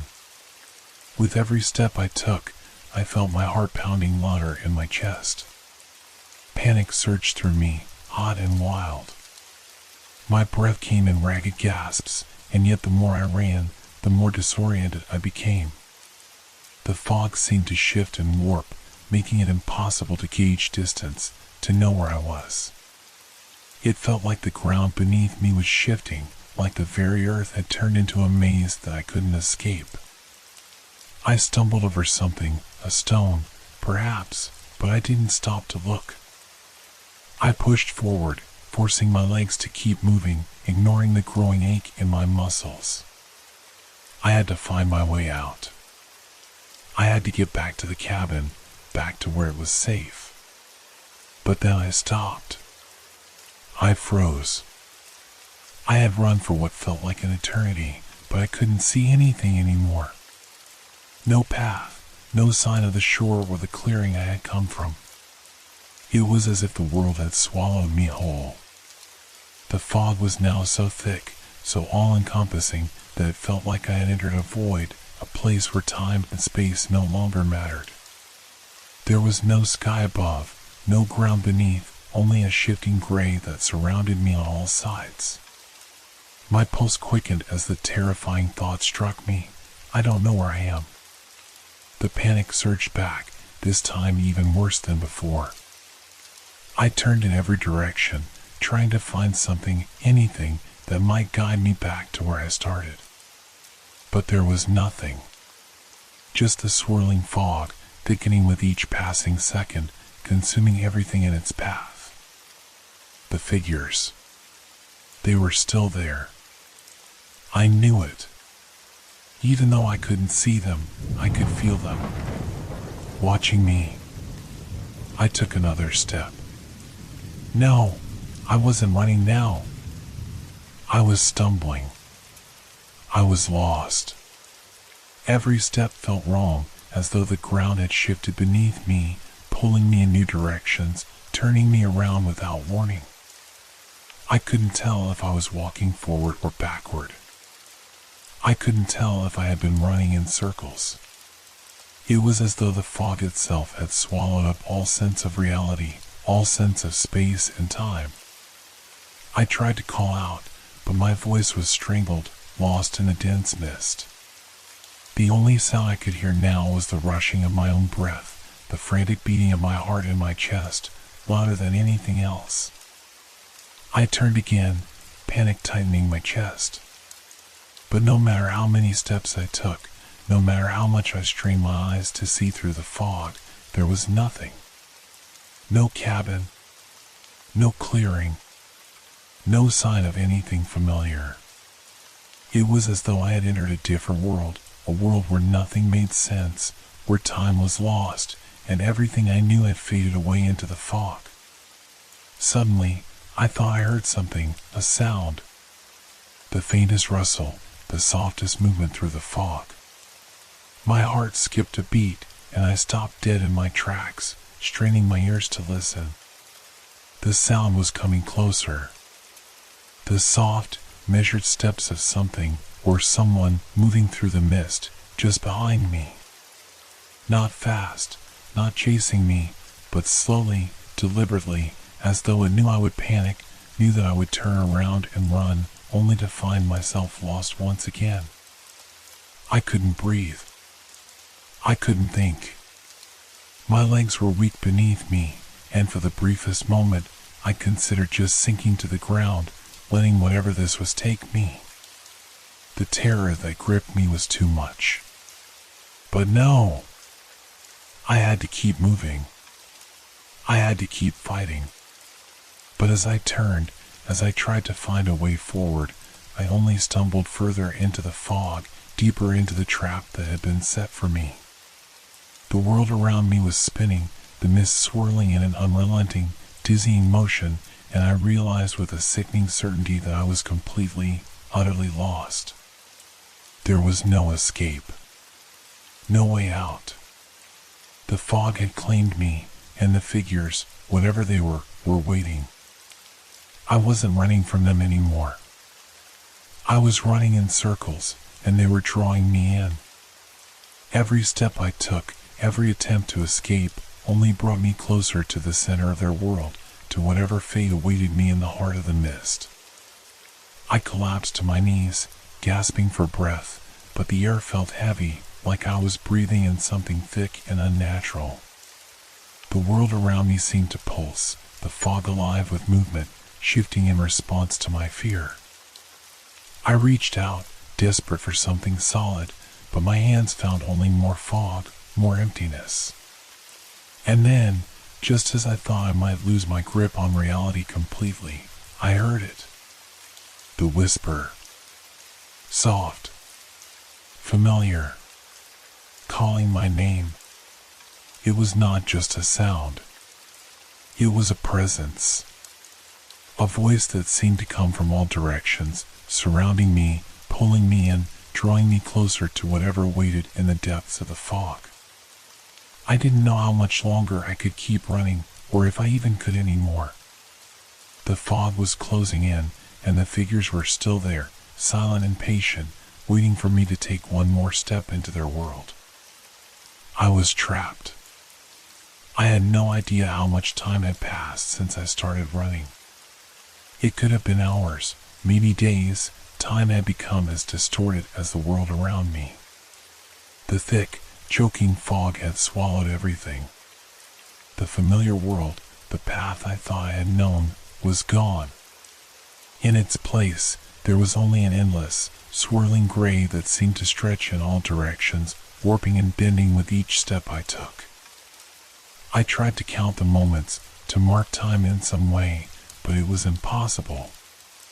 The fog was suffocating. Each breath I took felt heavy and strained, as though the air itself was thickening. My feet seemed to sink into the earth, each step leaving me feeling more unsteady, more disconnected from reality. The more I moved, the further I seemed to get from where I had started. It was as if I was walking in circles, but with no point of reference to guide me. I thought I saw something, a faint outline in the mist, a shadow moving just ahead. My heart raced, and I staggered toward it, desperate to find some sign of life, some trace of normalcy. But as I reached out, the shadow vanished, disappearing into the fog as quickly as it had appeared. I stopped dead in my tracks, the illusion fading like a dream slipping away at dawn. I shook my head, trying to clear the fog from my mind as much as from my vision. It didn't matter.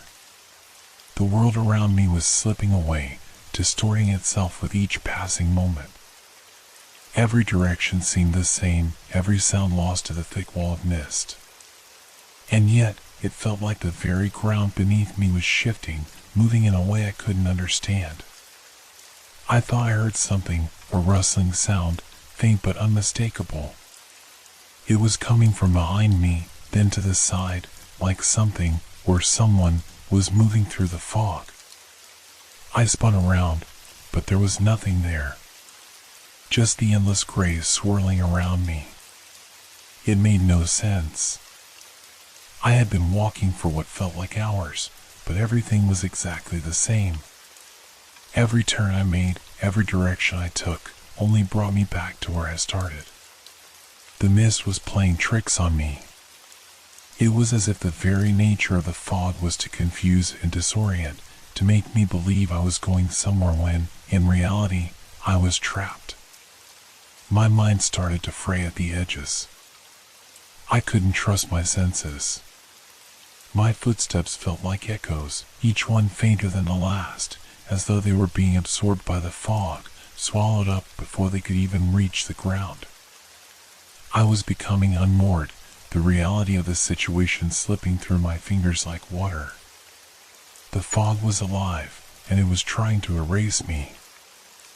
I paused for a moment, trying to steady myself, but the more I stood still, the more everything around me seemed to shift.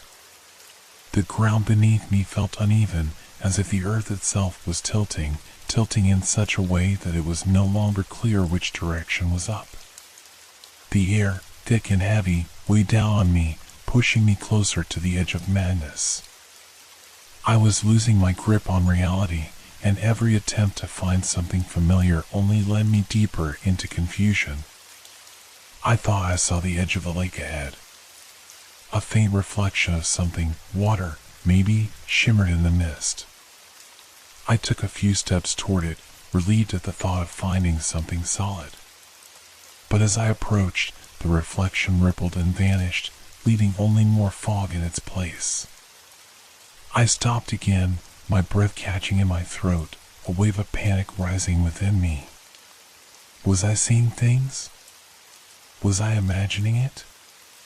Or was the mist itself somehow creating these false images, these mirages to confuse me, to trap me in this endless loop? I couldn't tell anymore. Every path I took seemed to circle back on itself. Every turn I made only brought me further into the unknown. I was no longer walking on solid ground. I was walking on illusion, moving through a world that didn't make sense, that didn't exist. The fog wasn't just an obstacle. It was changing things, bending the very fabric of reality, trapping me in a never-ending maze of confusion. The worst part was the silence. The fog muffled everything, turned the world into a hollow, soundless void. My own footsteps felt distant, as though they were coming from another world, another place entirely. The only noise I could hear was my own ragged breathing, my heartbeat thundering in my ears, drowning out any hope of finding my way out. Then, just when I thought I couldn't take it anymore, I thought I heard it again. A voice. Soft, barely a whisper in the fog, but unmistakable. It was calling to me. My name. No, not my name. A voice, shifting, distorting, like the fog itself. I spun around, my heart pounding, but there was nothing. No one. Just the endless, impenetrable mist. I felt like I was losing my mind, like the very fabric of reality was slipping away, slipping through my fingers, and all I could do was hold on and hope that something, anything, would break the spell. But nothing did.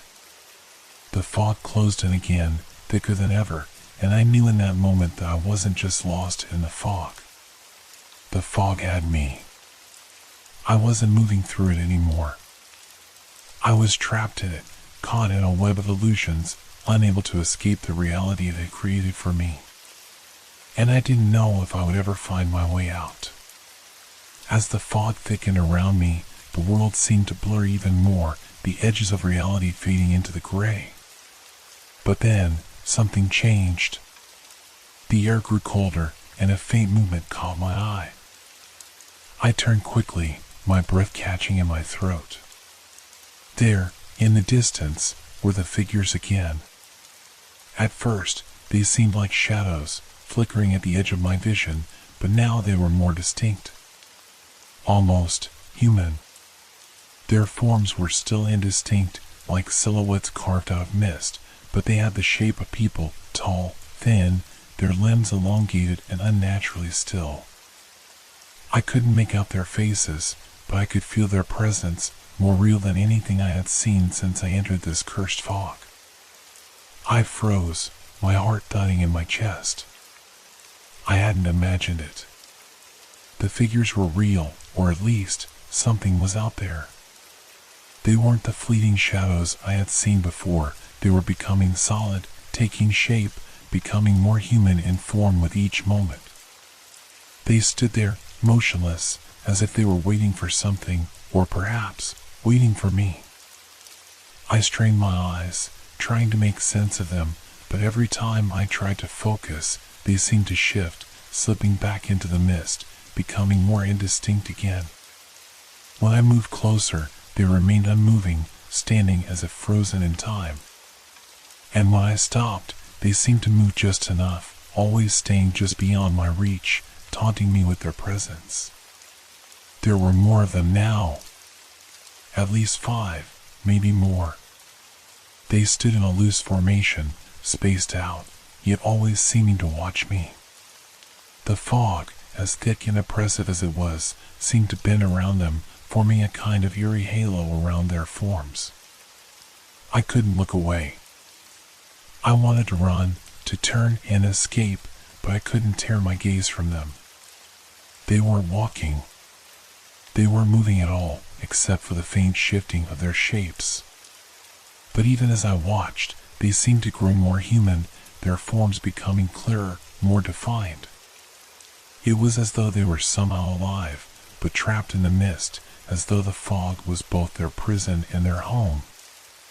I took a hesitant step forward, my legs feeling heavy and unresponsive.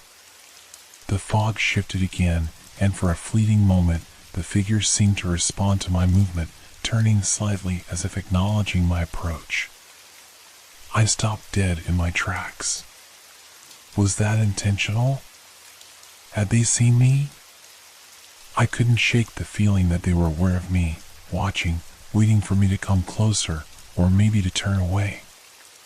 Their unmoving stance was unsettling, yet there was something almost human in it. I had seen people stand like that before, waiting, almost patiently, for something. But these figures weren't like anyone I had ever seen. I thought of running again, but something stopped me. The mist. The figures. Everything felt wrong, like I was trapped in a waking dream, and the more I tried to make sense of it, the further I seemed to drift from any kind of reality. Each step I took felt heavier, as if the very ground beneath me was pulling me deeper into this nightmare. The figures remained just out of reach, their presence unnerving yet captivating. Every time I moved, they seemed to subtly shift, not in a fluid motion, but in small, unsettling movements that made them feel as though they were somehow always one step ahead, always just beyond my grasp. I couldn't explain it. These were not the comforting forms of human figures. There was something wrong about them. Their eyes, if they even had eyes, were lost in the fog, obscured, and their faces were blank, like masks. Yet I felt them watching me, studying me in a way that sent chills down my spine. I was being pulled in, but I didn't know if I was walking toward them or if the fog itself was leading me closer. I took another step, then another, my feet sinking slightly with each movement.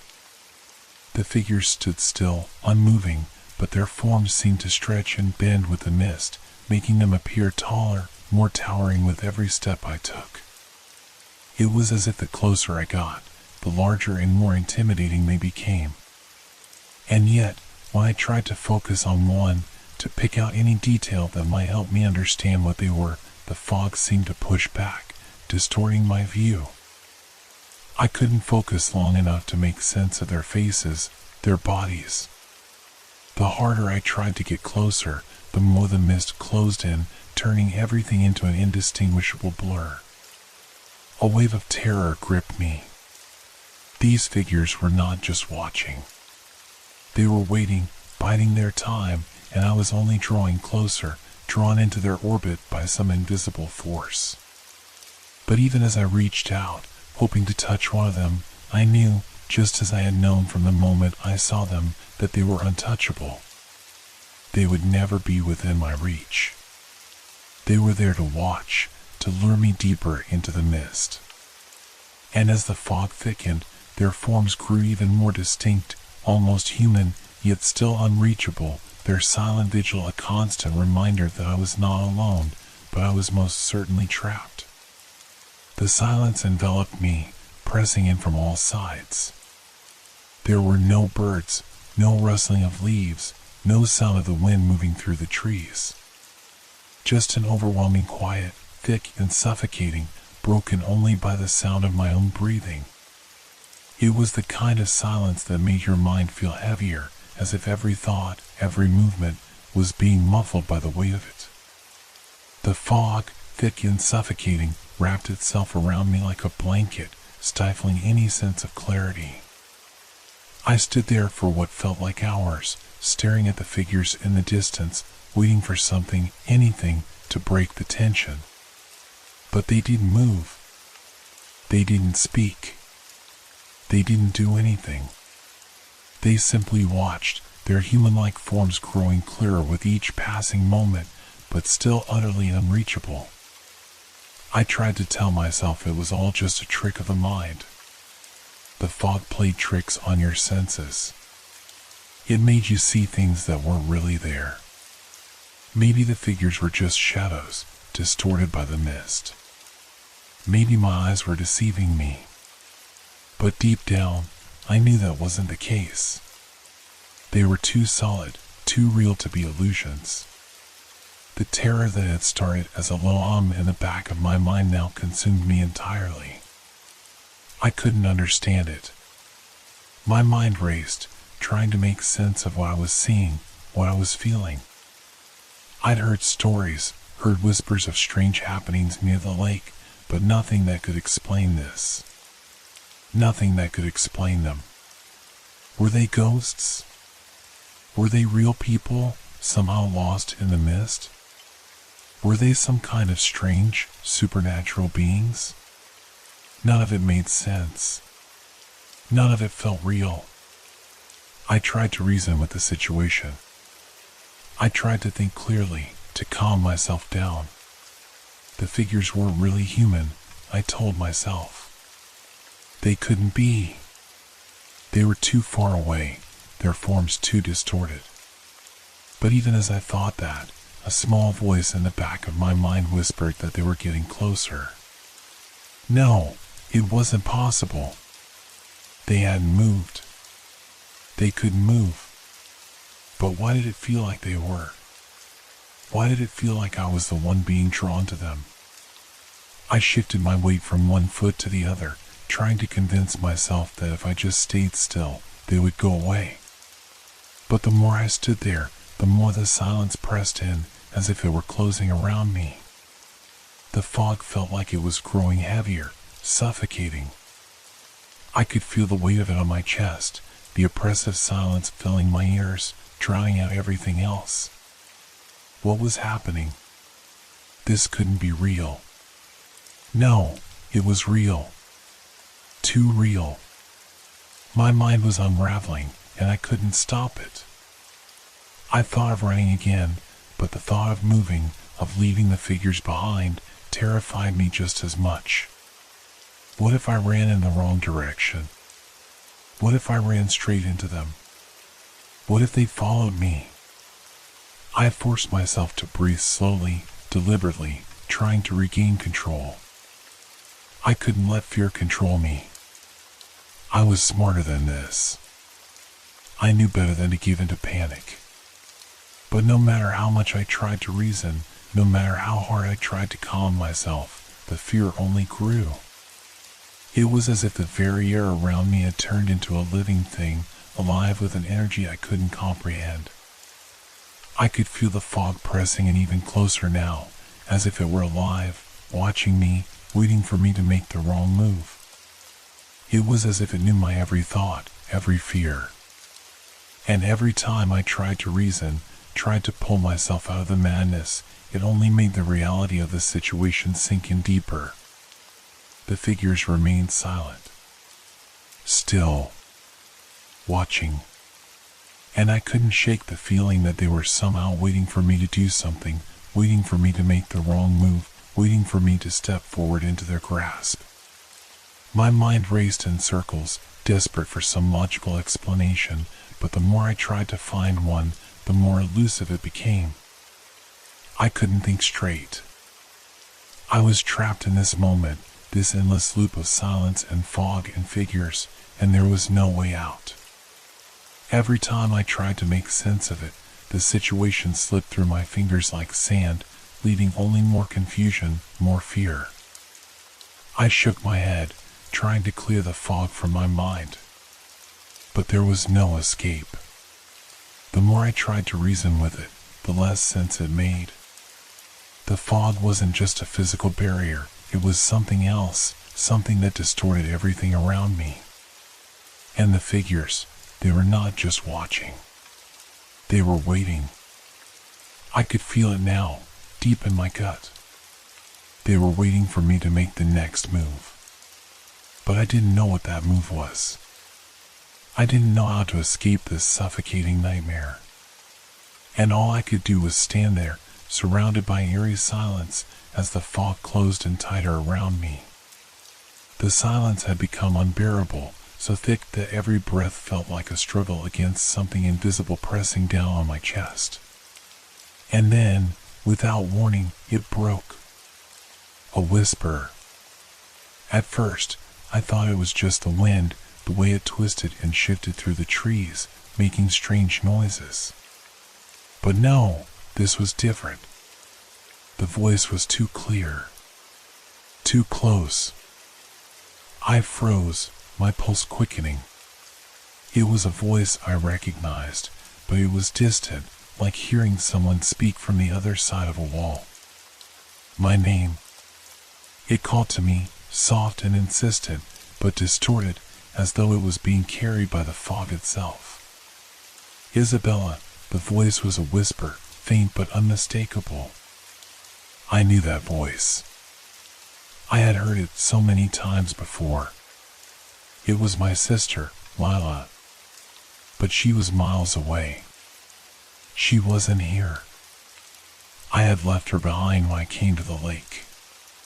So why did it sound like she was calling me now, like she was right there, just beyond the reach of my senses? I spun around, my eyes scanning the fog, trying to pinpoint where the voice had come from, but all I could see was an endless sea of mist. The figures were still there, watching, but now the whispering had started to echo in my mind, compounding my fear. It wasn't just Lila's voice that I heard now, there were others, faint and indistinguishable, as though a chorus of voices were carried by the fog, each one laced with the same sense of urgency. I shook my head, trying to clear my thoughts.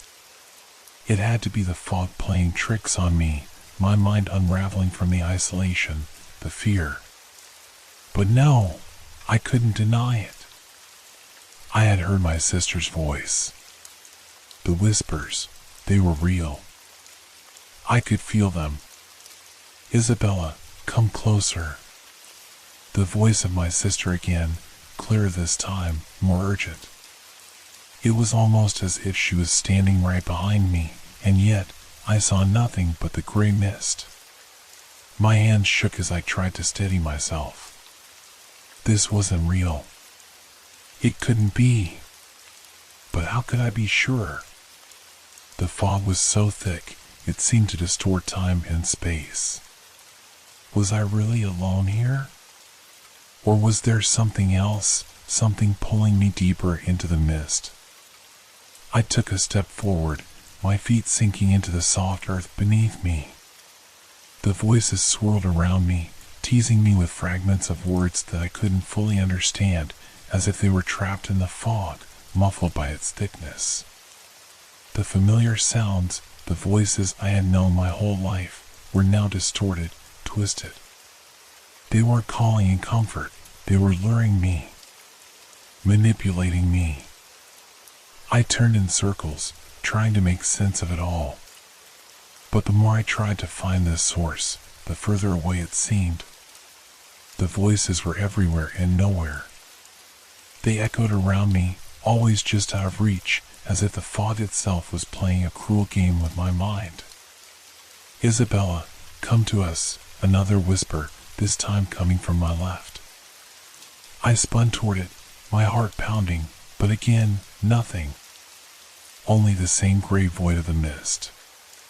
Was it my sister? Was she really out there, calling for me? Or was it something else, something in the mist, using her voice to draw me closer? Every whisper made my skin crawl. Each time I thought I could recognize a familiar voice, it would fade into something unrecognizable, like a distant memory that slipped through my fingers when I tried to hold onto it. I tried to rationalize it. I had been hearing things, feeling the weight of the isolation. The mind could only handle so much before it broke. But why did it feel so real? Why did my heart race at every whisper?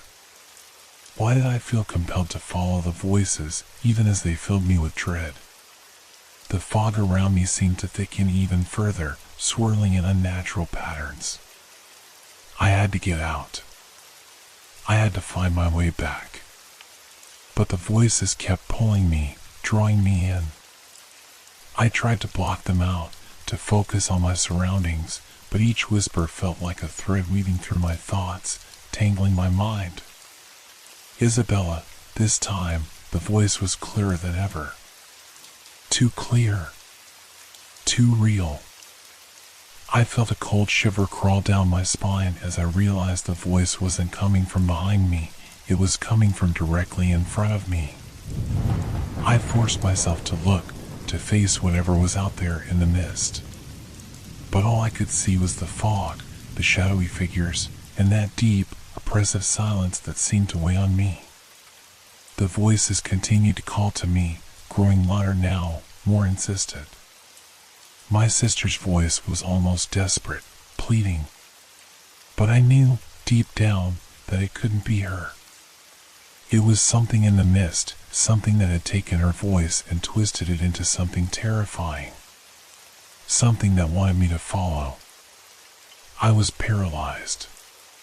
Fear gripped me.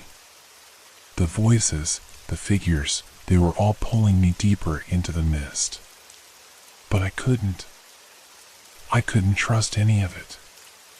My mind screamed at me to turn away, to run.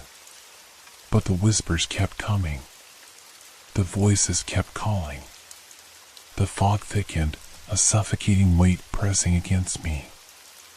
I could no longer hear my own breathing, could no longer separate the whispers from the pounding of my heart in my chest. Each voice, each figure, each movement in the mist felt like it was closing in on me, pulling me further into their grasp. The stillness was oppressive, the silence broken only by those soft, insidious whispers. I could feel it now. It wasn't just the fear of the unknown or the terror of being lost in the mist. There was something far worse happening, something more sinister. The figures weren't merely watching. They weren't simply trying to lure me deeper into the fog. They were trying to break me. A cold shiver ran down my spine as the thought took root. The whispers, once faint and scattered, were now growing clearer, more distinct, more deliberate. It wasn't just my sister's voice I heard anymore. It was my own. It was distorted, a hollow echo of my thoughts, mocking me. You're lost. You'll never leave. The voice was mine, but not mine. It rasped through the mist, hollow and taunting. I could feel my breath catch in my throat. How did it know? How could it know what I was thinking? I wanted to scream, to run, but the mist kept pushing me forward, pulling me closer to the figures. They were no longer distant shapes, figures in the fog. They were real, they were alive, and they were waiting. I staggered backward, stumbling on the uneven ground, trying to escape the suffocating presence of the mist and those voices, now blending into one constant noise that churned in my mind. I couldn't think straight. I couldn't hear myself anymore. It was as though the figures were feeding on my fear, amplifying my every doubt, every insecurity. You'll never find your way back. The whisper came again, but this time it was louder, almost like a command. You're trapped here. You're meant to stay. I clutched my head, my hands shaking, trying to block out the noise, but it was impossible. It wasn't just the fog distorting my surroundings. The very air around me seemed to warp with each passing second, bending my perception of reality, twisting it into something that was no longer familiar. Every step I took, every movement I made, seemed to lead me nowhere, deeper into the fog. The figures, those shadowy, distant forms, were no longer static. They were moving. Slowly, but unmistakably, they were closing in. I tried to make sense of it. Tried to reason with myself. This had to be a hallucination. This had to be some kind of trick. The fog, the isolation, the fear, everything was playing tricks on my mind. But the more I tried to deny it, the more it felt real. I could feel their eyes on me, but I couldn't see their faces. They were always there, watching, waiting. But then, the realization hit me like a slap to the face. The figures were not just trying to scare me. They weren't simply trying to trap me in the mist. They were trying to make me lose my mind. The thought echoed in my head, reverberating like a distant bell. They weren't here to take me. They weren't here to hurt me. They were here to break me, to drive me mad, to wear down my will until I couldn't tell what was real anymore. It was working. The mist wasn't just distorting my surroundings, it was distorting my mind. The figures were not just watching, they were manipulating. They were feeding on my fear, growing stronger with each passing second, each whispered word, each moment of doubt. They were turning me into a puppet, pulling on the strings of my sanity, twisting my thoughts into knots. I looked around frantically, desperate for some escape, but the fog was everywhere. It surrounded me, disorienting me, making it impossible to see anything clearly. The trees, the ground, the very air, it all seemed to shift and bend, as if the very world around me was warping under their influence. The figures were closer now, their outlines clearer, their forms more distinct, and with each step I took, they seemed to close in, their presence pressing against me like a weight too heavy to bear. "You'll never leave." My own voice whispered back to me, mocking, empty. It was no longer a voice I could trust. It was like a foreign entity, a parasite feeding off my fears. I stumbled again, my mind a blur, and tried to call out for help, but the words caught in my throat. I had no one. No one could hear me. The figures were the only ones here, and they were closing in, suffocating me, erasing everything I knew to be real. The mist, the figures, the whispers, they were all part of it, part of the plan to tear me apart from the inside. And I didn't know how much longer I could hold on. I felt myself slipping, the grip on my sanity loosening with every step I took, every whisper I heard. I had to get out. But I didn't know if it was even possible anymore. Every direction seemed wrong, every thought seemed like a trap. The fog was no longer just an obstacle, it was a prison, and the figures were the wardens, their silent, watchful eyes always on me. I couldn't escape. And the terrifying truth settled in, they didn't need to catch me. They didn't need to do anything. They just needed to keep me here. In this fog. With these whispers. Until my mind shattered under the pressure. And then, they would have won. Every step I took felt heavier than the last, my legs sinking deeper into the soft, wet earth as if the very ground was conspiring against me. The fog, thick and suffocating, pressed in around me from all sides, twisting the world into a disorienting blur. I could no longer see the path ahead, only a sea of gray that swallowed everything. The figures, once distant and unnerving, were no longer just shadows in the mist. They had become something more. They were closing in, their presence unmistakable, their movements deliberate and predatory. It wasn't just the figures anymore. I could feel something else. A presence. Something larger. Something watching me from behind. It wasn't the mist or the trees shifting in the wind. No, this was different. It was something I couldn't see, but it was there. Behind me. My heart began to race, my pulse thudding in my ears as I quickened my pace, each step more frantic than the last. The figures were still moving, but they weren't just following anymore, they were chasing.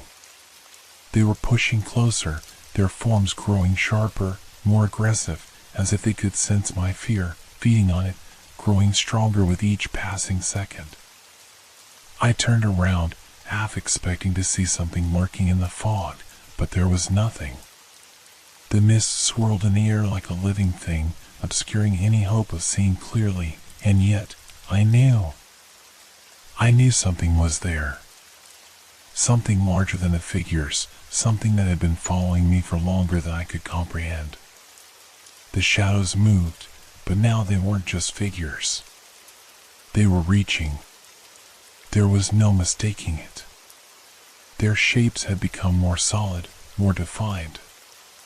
Their hands, long, thin, claw-like, extended toward me, as if they wanted to grab me, to pull me into the fog where I would disappear without a trace. Their faces were indistinguishable, but I felt their eyes on me, unblinking, relentless. I could feel the weight of their gaze, pressing down on me like a physical force, and my breath came in shallow gasps. The ground beneath me seemed to shift with every step I took, warping beneath my feet as I tried to move faster, but I was trapped.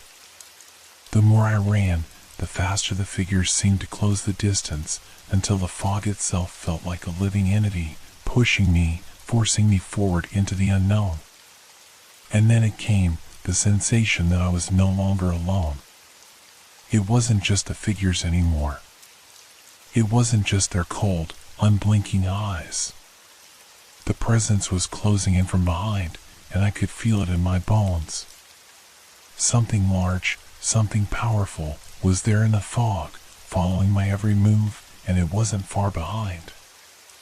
The air grew thick with a suffocating, oppressive heat that had nothing to do with the humidity of the mist. My instincts screamed at me to run, but the fog wrapped itself tighter around me, the figures growing more aggressive, more frantic, as if they too sensed the danger lurking in the distance. The mist seemed to breathe, expanding and contracting around me, and every time I turned, the shapes grew closer. A sound broke through the fog, sharp and discordant. A sound I knew. Footsteps. Not my own, but something larger. Something that wasn't trying to hide. I stopped dead in my tracks.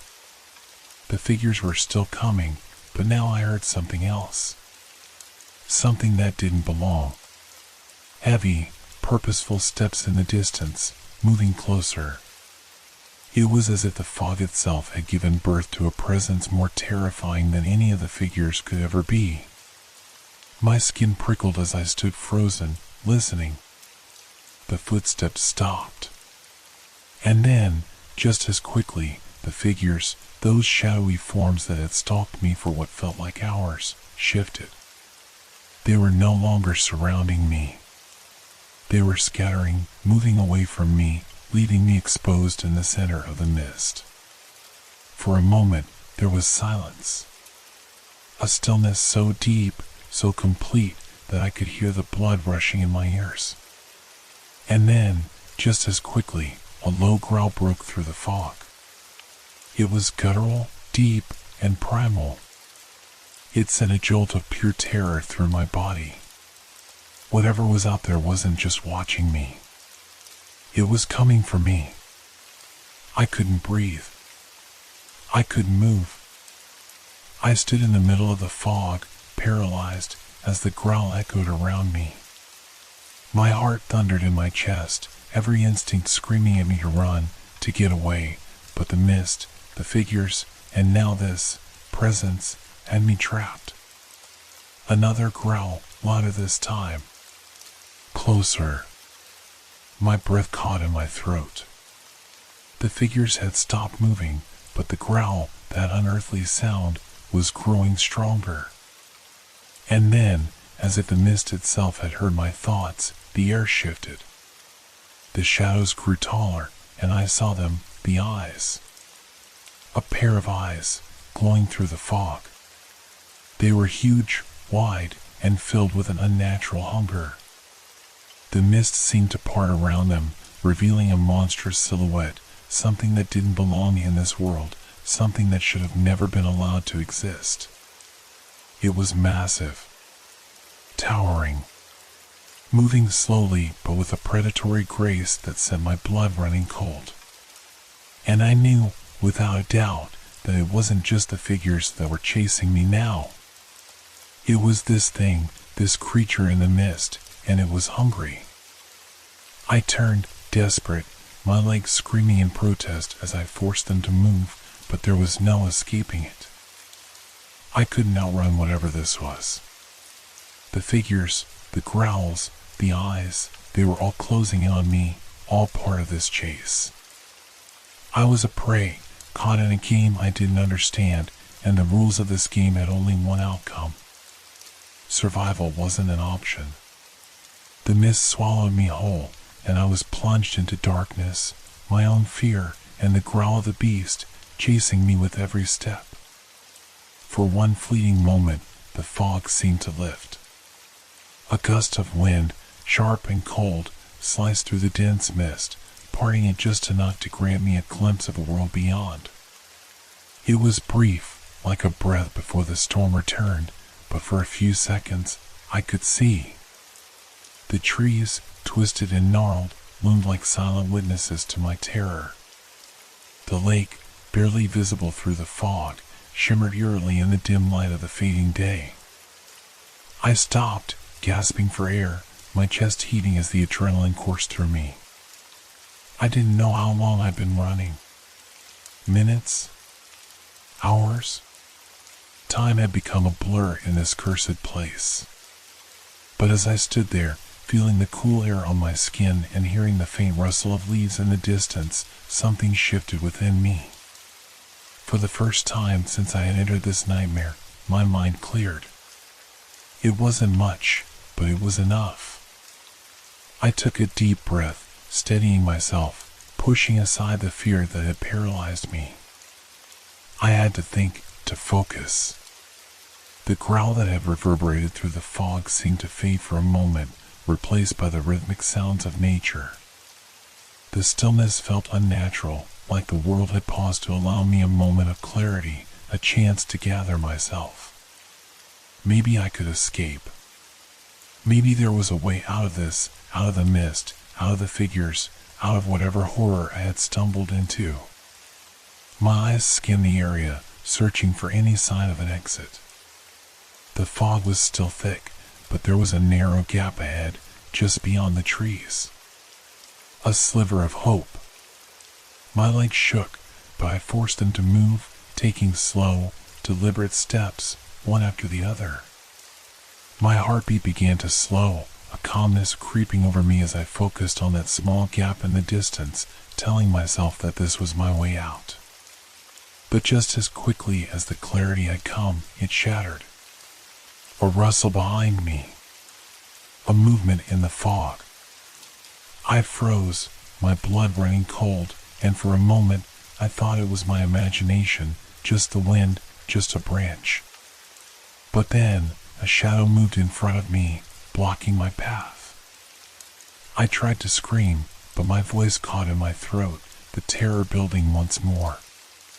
The figures, those faceless shapes, emerged from the mist, surrounding me. There were more now. They weren't just watching.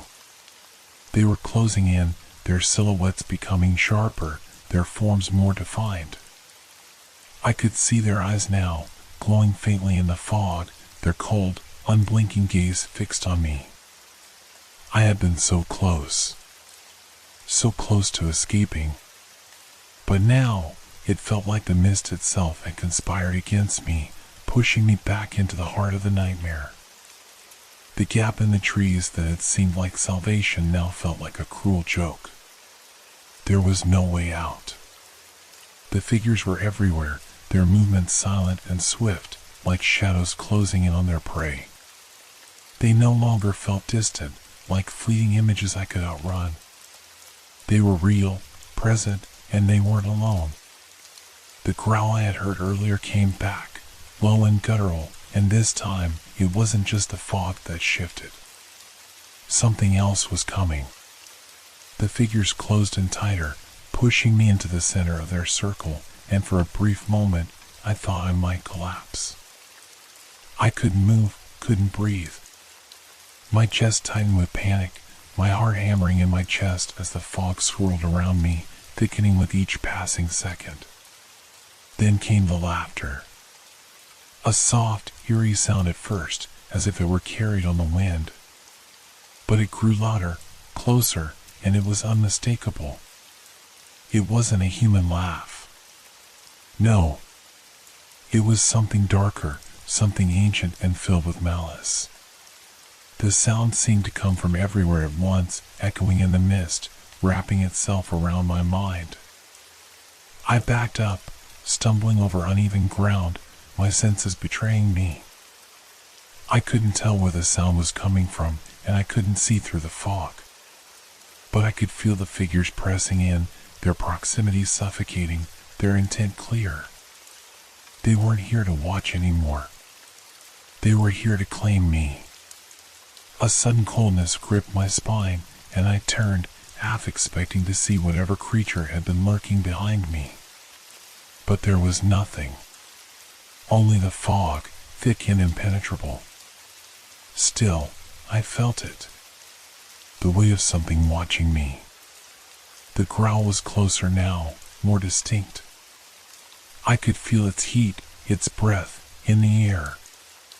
And then, without warning, the figures lunged. They were no longer just shadows. They were real, physical, and they moved with the speed and purpose of predators. One of them reached out, its hand coming toward me, fingers long and twisted, and I screamed.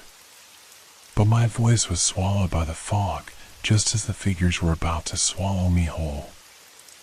I turned and ran again, but the ground beneath me shifted, disorienting me further.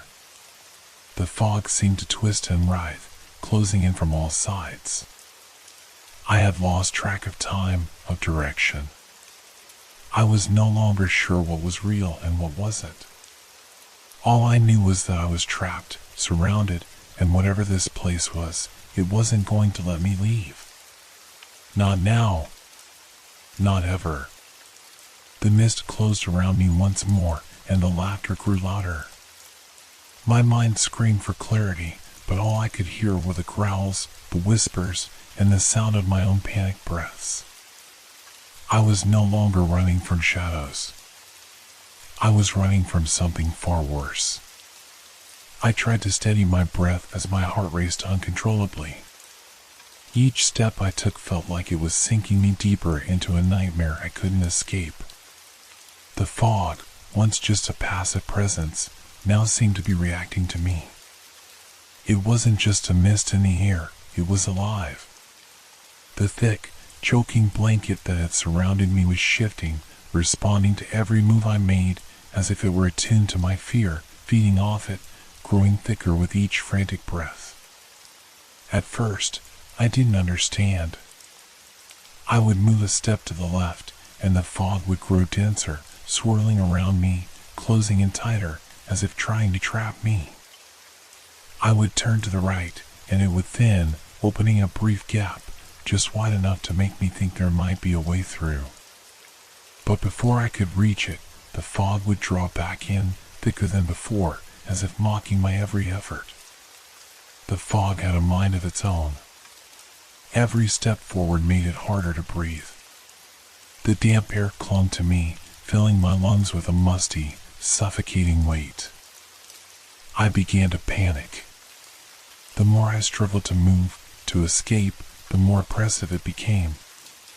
It wasn't just a force of nature anymore, it was an enemy, a living thing that was reacting to my every move. With each breath, I could feel the fog respond, intensifying like it was trying to pull me back into its depths. I stopped for a moment, just to gather my thoughts, and for the briefest second, the fog thinned. Not completely, but enough to offer me a brief sliver of clarity. I could see the outline of the trees around me, their gnarled branches twisting like hands reaching from the darkness. A narrow path appeared to the left, barely visible through the haze. I knew I had to move quickly, or the fog would close it off again. I took a step forward. The fog responded immediately, thickening, creeping back in as if it had anticipated my movement. I couldn't see more than a few feet ahead of me now. I was surrounded. My pulse quickened as the oppressive atmosphere pressed down on me. The mist seemed to be alive, like it was following my every decision, playing a twisted game with me. The more I tried to escape, the more it responded, cutting off any chance of finding a way out. It wasn't just an inconvenience. The fog was playing with me. It wanted me to feel its power, to realize that no matter where I turned, it would find a way to close in on me. Each breath was heavier, suffocating. I could feel the weight of it on my chest, the air thick with an almost tangible malice. I backed up, desperate to get away from the invisible walls closing in around me. But the moment I did, the fog responded. It pressed in tighter, like a force trying to contain me, to force me to stay within its grasp. It wasn't just the figures anymore. The fog had become another predator, just as relentless, just as insidious. It wasn't enough to simply be lost. Now, I was being hunted by the very air itself. In a moment of sheer panic, I sprinted forward, hoping to break through, but the fog surged in front of me, thickening like a wall. I couldn't breathe. My legs burned with exhaustion as I pushed through the suffocating mist, but every time I thought I might break free, the fog thickened, becoming almost solid in its resistance. I slowed, gasping for air, my hands trembling as I reached out, my fingers brushing against the air. The fog felt tangible, as if it were a physical force I could touch. It responded to my touch, curling tighter around my hand, clinging to my skin like a lover's grip. It didn't want to let me go. It was trying to pull me back. I froze. The fog wasn't just following my movements. It was controlling them, bending the environment to its will. With each step, it shifted, thickening where I moved and thinning where I hesitated. But it wasn't just the fog. I realized that it had become a reflection of my own fear. The more I feared being trapped, the more the fog thickened. The more I fought to escape, the more it seemed to close in on me. It was an invisible force, pushing me into a corner, making me fight harder with each passing moment. I had to stop fighting. But how? How could I stand still in the face of something that was alive and moving, adapting to every movement I made? A whisper broke through the fog. Soft, almost a breath, but unmistakable. It wasn't coming from any of the figures, they were still far away, watching, but the whisper seemed to come from within the mist itself, a voice that didn't belong to anything human.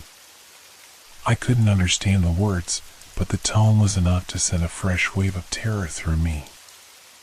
I stood there, frozen, trying to make sense of it. The fog responded. The air grew heavier. The mist closed in tighter, as if pressing me toward the center, towards something waiting for me, something that was not just the figures, but something far worse, something that the fog had been hiding from me all along. I took another step. The fog surged, thickening so fast it felt like the world was closing in around me. The sound of the whisper grew louder. The figures began to move again, not watching, but circling, closing in. The fog wasn't just reacting to me. It was guiding me, pulling me toward its center. It had been waiting for me to realize that the more I tried to escape, the tighter its grip would become. And there was no way out. I had reached the point where my fear no longer mattered. It was no longer about running, no longer about hiding from the figures or the suffocating fog. My mind was racing with thoughts, but there was one that stood out above all else. I had to face this. If I was going to survive this nightmare, I had to confront whatever was out there, whatever was controlling the mist, whatever the figures truly were. I stopped. No more running. No more hesitation. The fog was so thick now that I couldn't even see my own hands in front of me, but I had enough. I had to break through this wall, this prison of mist that had tormented me for what felt like an eternity. I stepped forward, my feet sinking into the damp earth beneath me, the chill of the air biting at my skin. The figures, those haunting silhouettes, were still present, looming on the edges of my vision, but they hadn't moved.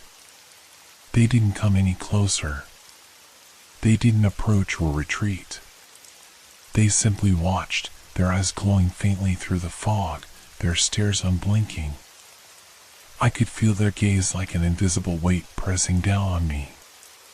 They weren't just watching me anymore, they were waiting for me to make a move, waiting for me to make the mistake of showing weakness. And in that moment, I decided to stop being the prey. I took another step, and the figures, those shadowy shapes, began to shift. They didn't advance, not yet, but their stillness was no longer comforting. They seemed to react to my movement, like a predator sizing up its target. Each step I took toward them felt like a gamble, like I was walking deeper into a trap. But I was too far gone to care about the consequences. The fear I had once felt was now an electric current of anger and defiance coursing through my veins. The fog seemed to tighten as I drew closer, and the figures stood their ground. I was close now. so close. I could see them more clearly, the shape of their form sharper, as though they were taking on some semblance of human shape. But still, they didn't move. They just watched, their eyes glowing eerily in the mist, fixed on me, their presence more chilling than the fog itself. And then, with a tremor of dread, I reached out my hand. My fingers brushed against the air, feeling the coldness in the space between us. I was almost there. One more step, and I would touch them. I would prove to myself that they were just a figment of my imagination, that they were real. But the moment my hand came within arm's reach, the figures vanished. Not in the way that shadows dissolve into the night. No, this was something worse. They disappeared completely. It was as if they had never been there at all. One moment, I could see their eyes, glowing faintly in the fog, and the next, there was nothing. The figures were gone, leaving behind only the emptiness of the mist. I froze in place, my breath catching in my throat. The fog had shifted again, thickening around me like a smothering blanket. But the figures, they had simply vanished. Not just moved away or retreated into the mist. They had ceased to exist. I stood there, unsure of what had just happened. My mind raced to make sense of it. Had I imagined them? Were they merely a figment of my exhausted mind? No. I had seen them. I had heard their whispers, felt their gaze, and the coldness of their presence. They had been real. But now, they were gone. Gone without a trace. I took another step forward, more cautiously this time, unsure whether I was daring to find them again or simply trying to escape the empty silence. I moved deeper into the fog, my senses heightened, straining to catch any hint of movement, any sound. But there was nothing. The air was thick, still, suffocating. Then, just as I was about to turn and give up the search, I felt a shift in the air. It was subtle at first, like the slightest change in temperature, but it sent a shiver down my spine. The figures had returned.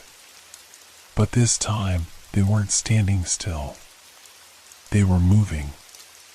Not toward me, but all around me. The mist had become a twisting, shifting thing, and the figures had become more fluid, moving like shadows blending in and out of the fog. Their glowing eyes flickered briefly in the haze, appearing and vanishing like fleeting stars in a dark sky. They were no longer stationary. They were circling, observing me, moving with an unnatural grace, as though the fog itself was a part of them, an extension of their being. My heartbeat accelerated. Every fiber of my being screamed at me to run. But I couldn't move. I was paralyzed by the sense that something far worse than just these figures was waiting for me in the mist. I reached out again, but this time I hesitated. I had learned my lesson. The figures didn't exist in the way I expected them to.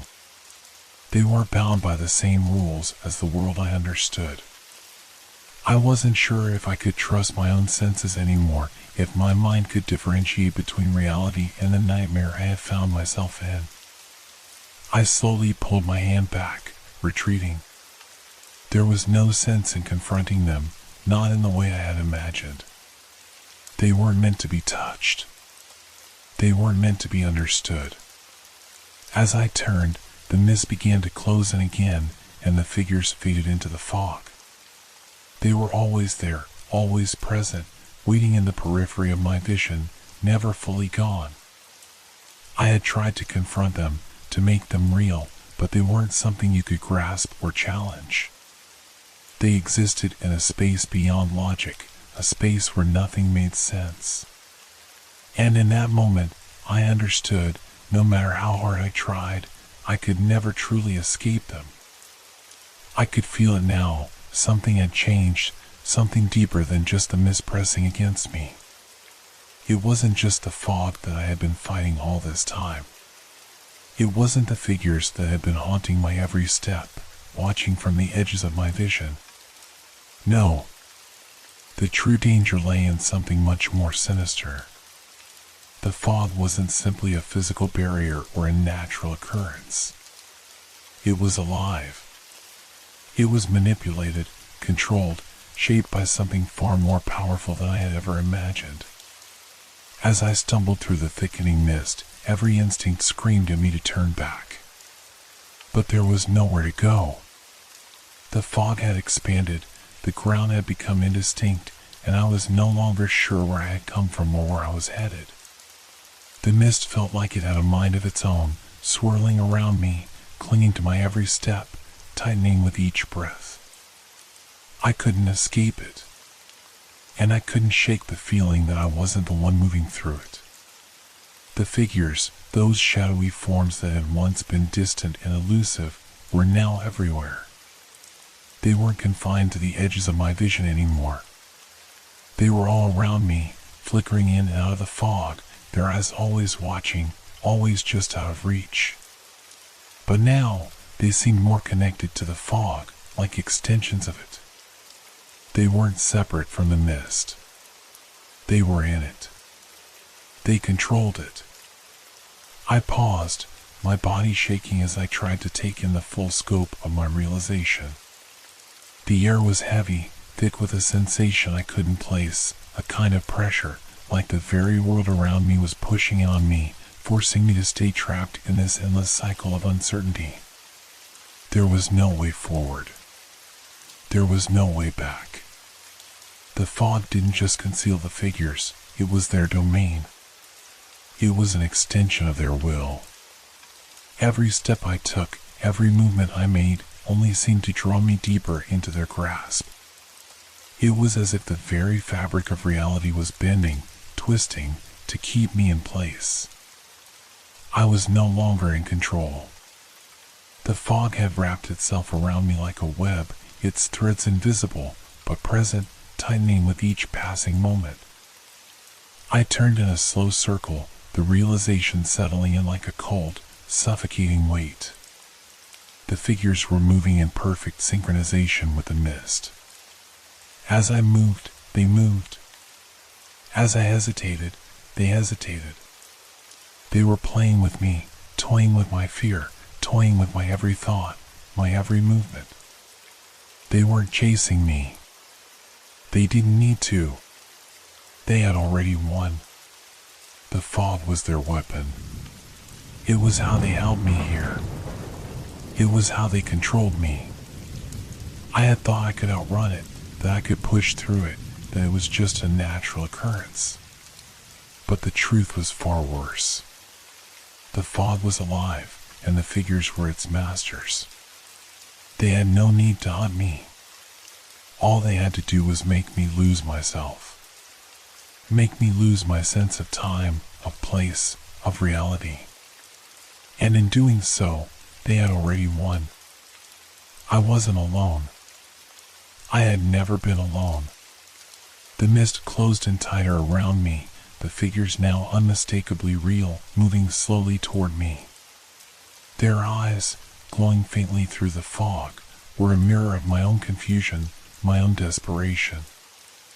I felt my heart pounding in my chest, my breath shallow, as if the fog itself was stealing my air, leaving me gasping for something, anything, just to breathe.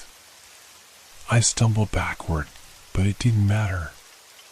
The figures didn't need to chase me. The fog was everywhere.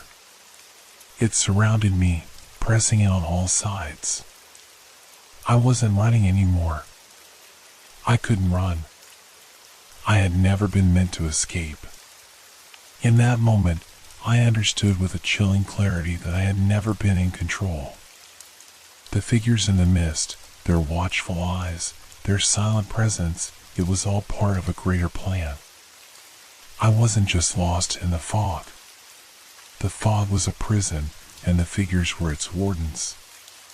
They weren't trying to capture me physically. They were capturing my mind, my very sanity, piece by piece.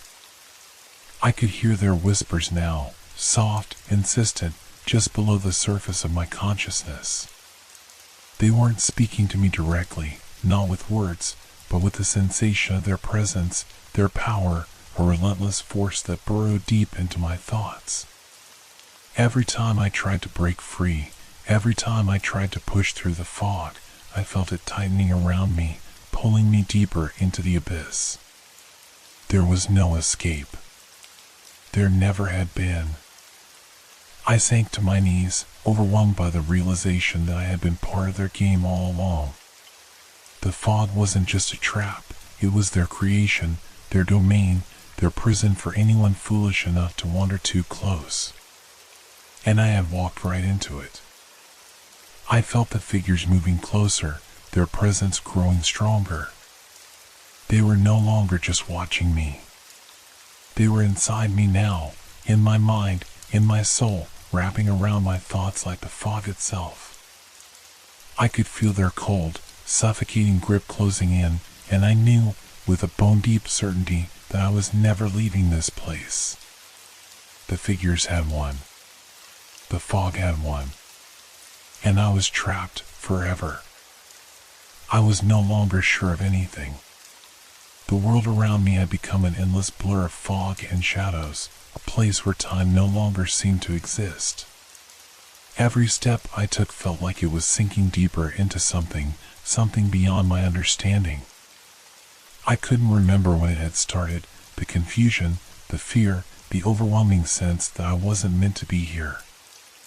It was as if the very essence of life itself had slipped away, leaving me in some kind of limbo, neither alive nor dead. Was I still alive?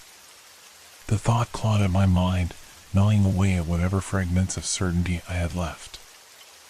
I couldn't remember the last time I felt the warmth of the sun, the cool breeze against my skin, or the simple comfort of knowing I was still me. The fog had erased all those sensations, smothering them like a heavy blanket, until all that remained was a suffocating emptiness. I reached out, my hands trembling as I tried to steady myself, but all I felt was the dampness of the fog, as though it were a tangible force that I could never escape.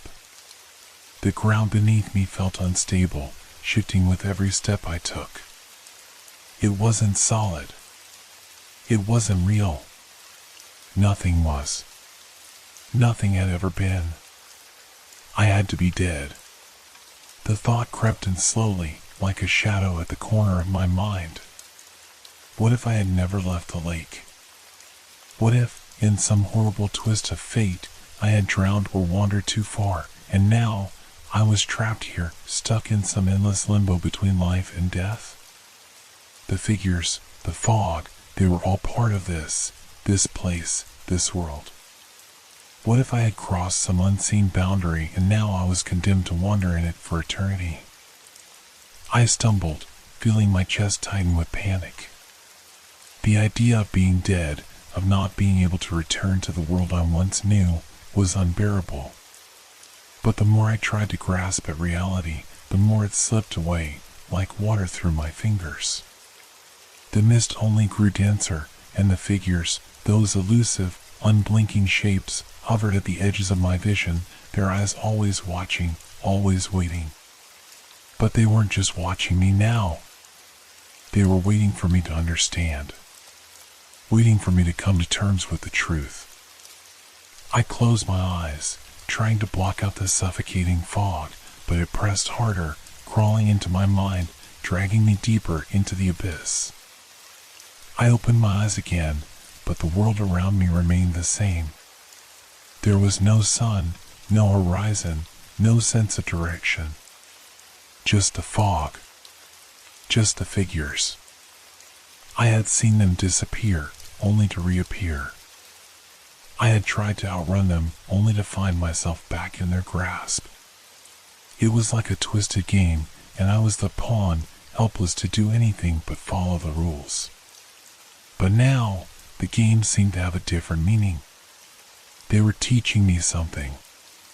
The figures weren't just shadows in the mist. They were something more.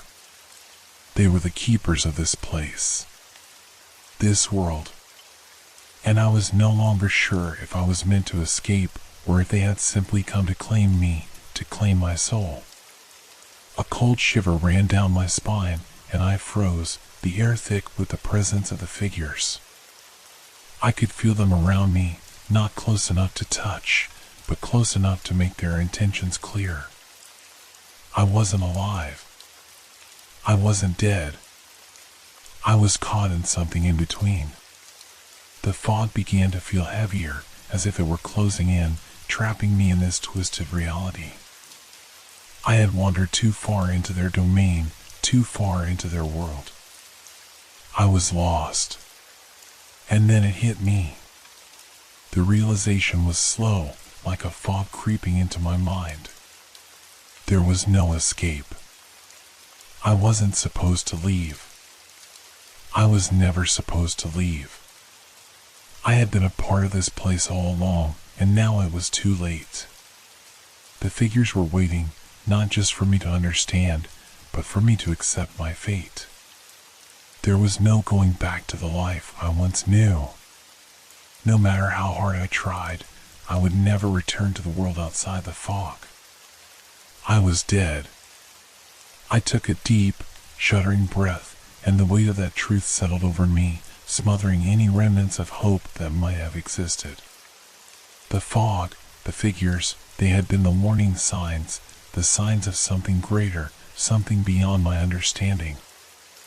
I had crossed over into this world, and there was no way to find my way back. I sank to my knees, overwhelmed by the horror of my realization. The figures didn't approach me this time. They didn't need to. They were always there, always waiting. I was part of their domain now, trapped in the fog, with no way out. I was dead. The silence that had suffocated me for what felt like an eternity was suddenly broken. At first, I thought it was just the wind, or perhaps the distant rustling of the trees, but the sound came again, clearer, more deliberate this time. Whispers. They were low, muffled voices that seemed to rise from the very fog around me, as if the mist itself had given birth to them. I froze. I had been so focused on my thoughts, on the terrifying realization that I was trapped in this place, that I hadn't noticed how the mist seemed to hum with life, alive with these strange, whispering sounds. They were speaking to me.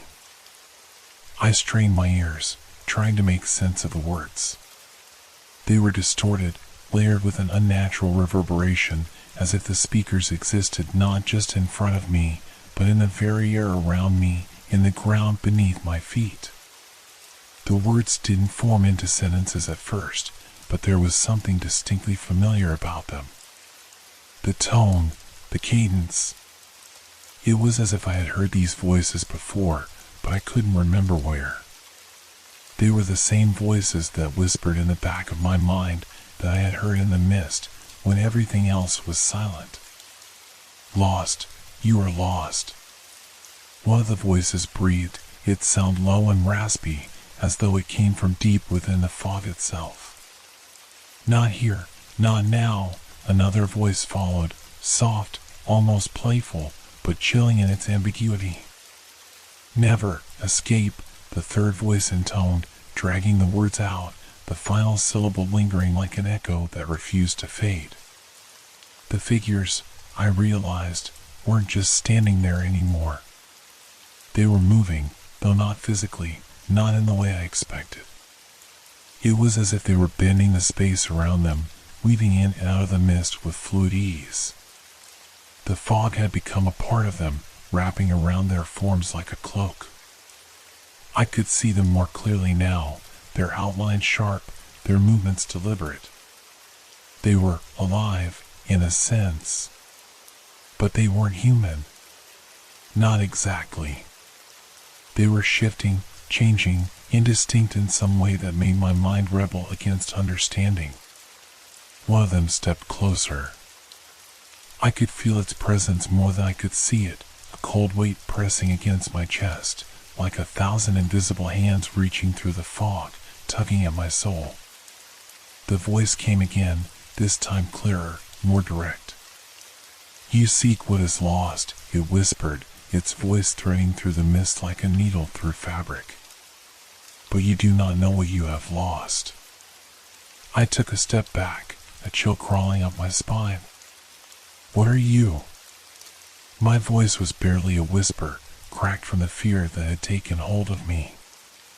The question was absurd. I already knew the answer, deep down. These figures weren't just phantoms of the fog. They were something older, something bound to this place, and now, it seemed, to me. The figure did not respond right away. Instead, another voice joined in, this one melodic but broken, as if each word were trying to claw its way out of the fog. Here, we wait, it said, its voice lilting and echoing. Here, we gather, what is left. The words didn't make sense. None of it made sense. It was like they were speaking in riddles, meant to confuse, to pull me deeper into the strange reality I was trapped in. The more I heard, the more I realized that their words weren't meant to comfort or inform, they were meant to entangle me, to make me question everything I thought I knew about this place. Suddenly, I felt a sharp shift in the air, like the mist had grown colder, heavier. A new voice emerged from the fog, a low, guttural sound that felt like it was coming from within my very chest, vibrating through my bones.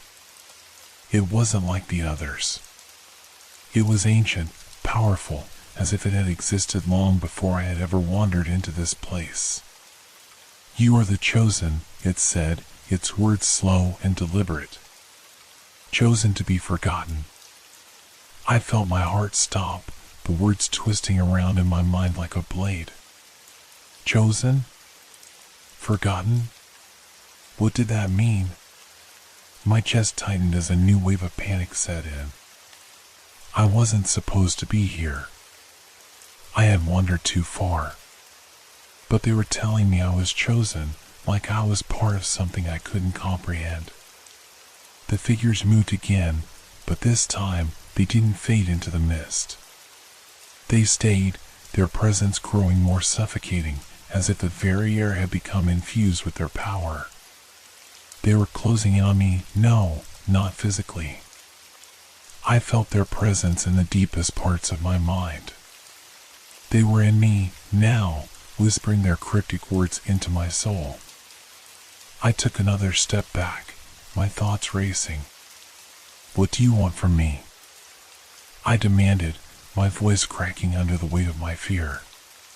The figure closest to me, its form shifting like smoke, smiled. Not with lips, not with a mouth, but with an expression that seemed to grow out of the fog itself. To remember, it said, its voice filling my ears, my heart. To forget, and to remember. And in that moment, I realized the truth, if there was any truth to be found in this nightmare. They weren't just trying to confuse me. They weren't merely speaking in riddles. No. They were trying to make me see something. Something about this place, something about me. But what? What was it they wanted me to remember? And why did it feel like, no matter how hard I tried to grasp it, I was already too late? I couldn't breathe. The words echoed in my mind, their meaning still elusive, like a puzzle with too many missing pieces. The figures, their cryptic whispers, the thick fog, it was all starting to crush me from every direction. I couldn't take it anymore. I had to know. I had to confront whatever these things were, whatever twisted force had brought me here. The truth gnawed at me, just out of reach, and the fear of the unknown was worse than the fear of facing them directly. So I stepped forward. The figure that had spoken the most clearly, the one who had whispered of being chosen to be forgotten, seemed to sense my decision. It was the one that stood furthest away, its form hazy and shifting, but there was a clarity to its presence now. It was waiting for me, its body an indistinct blend of mist and shadow, but the eyes, Those eyes were what drew me in. I took another step. The fog thickened around me, pushing at my skin, my chest tightening with every movement I made. The silence before me stretched long and unnatural, but the figure's gaze remained unwavering, like it had been expecting this moment all along. "Face me," I whispered, but my voice barely broke through the dense air. I had no idea what I was expecting, what I hoped to see. But I needed to know, to face whatever nightmare had come to life in the mist. I was closer now, close enough to feel the chill that radiated from the figure's presence. The fog swirled around it like a cloak, the edges of its form flickering like a fading dream. And then, just as I was about to speak again, I saw it. Its eyes. The moment they met mine, everything around me seemed to stop. The fog, the whispers, the heavy weight in the air, all of it faded into a dull background noise as those eyes locked onto mine. They were deep, infinite. But they weren't just the eyes of the figure. They were mine. I froze. My heart skipped a beat. I wasn't looking at some otherworldly creature. I was staring at myself. The reflection of my own face mirrored back at me from the depths of the figure's eyes, clear as day, but twisted in a way that felt wrong. The eyes weren't human, but they were my own. A mirror image that shouldn't have existed in this mist. I stumbled back, horrified by the sight, but the figure didn't move. Its gaze followed me, unblinking, relentless. It was me. No, it was me. I reached up to touch my face, as though trying to confirm that my own reflection wasn't somehow playing tricks on me. But the more I focused on the figure's eyes, the more distorted the vision became. My reflection flickered like a candle flame in a strong wind. I saw myself standing there, my face twisted with confusion, fear, and something else, something darker. Why? The question left my lips before I could stop it, a raw and desperate plea for answers. The figure didn't speak immediately. Its body seemed to shift, as though it were made of fog itself, bending and warping. But the eyes stayed locked on mine. "You are already here," it whispered, its voice a strange mixture of my own and something else, something colder, deeper. "You have always been here." The words sliced through my mind, the meaning creeping in like a poison. The reflection in its eyes, my face, began to change, just slightly, but enough to send a chill through my bones. I wasn't just seeing myself. I was seeing something else. Something I wasn't supposed to see. It was like the figure was showing me a piece of myself that had been hidden, buried deep within the fog. Something I had always carried but never understood. The fog seemed to pulse around us, thickening again, suffocating the space between us. My pulse quickened as the figure's eyes flickered once more, the reflection of my own face now twisted into something I didn't recognize, something hollow. "Why am I here?" I demanded, my voice shaking now. My body trembled as I stepped back, unable to tear my gaze away from the eyes. "What do you want from me?" The figure didn't respond in words. Instead, the mist around me began to shift, swirling with a newfound intensity, as though the very air was alive with some unseen force. The eyes never left me, though they grew darker with every passing second. In those eyes, I saw everything, my fears, my doubts, my past mistakes, all of it reflected back at me, but somehow distorted, alien, as if this was not who I truly was. I didn't know how long I stood there, caught in the figure's gaze, my mind unraveling with every second. I was losing myself, not just to the fog, but to the idea of myself, whatever it was that was now being reflected in those cold, unblinking eyes. Then, as quickly as it had started, it stopped. The figure's eyes blinked once, slowly, and the distortion in my reflection vanished. But the feeling remained. The sense of something irreparably broken. Something that had been waiting for me all along. I stumbled backward, my hands shaking, my thoughts a chaotic blur. The figure still didn't move. It just stood there, silent, its eyes following me with the same unyielding stare. I didn't know what to do. I didn't know if I could do anything at all. But the one thing I was sure of was this: I was no longer alone in the fog. The reflection I had seen wasn't just some trick of the mist, it was a part of me, an aspect of myself I couldn't escape, and it was bound to this place as much as I was. And the more I thought about it, the more I realized the mist was no longer just a barrier around me. It was a reflection of my own mind, of my own broken self. I had come here seeking answers, but now I was beginning to understand the terrifying truth. The answers weren't in the mist. The answers were within me. The air was thick, oppressive, as though the fog itself was a living thing, pushing against my chest, urging me to inhale it, to become part of it. Every breath I took felt heavier, thicker, as though the very atmosphere was fighting to drown me.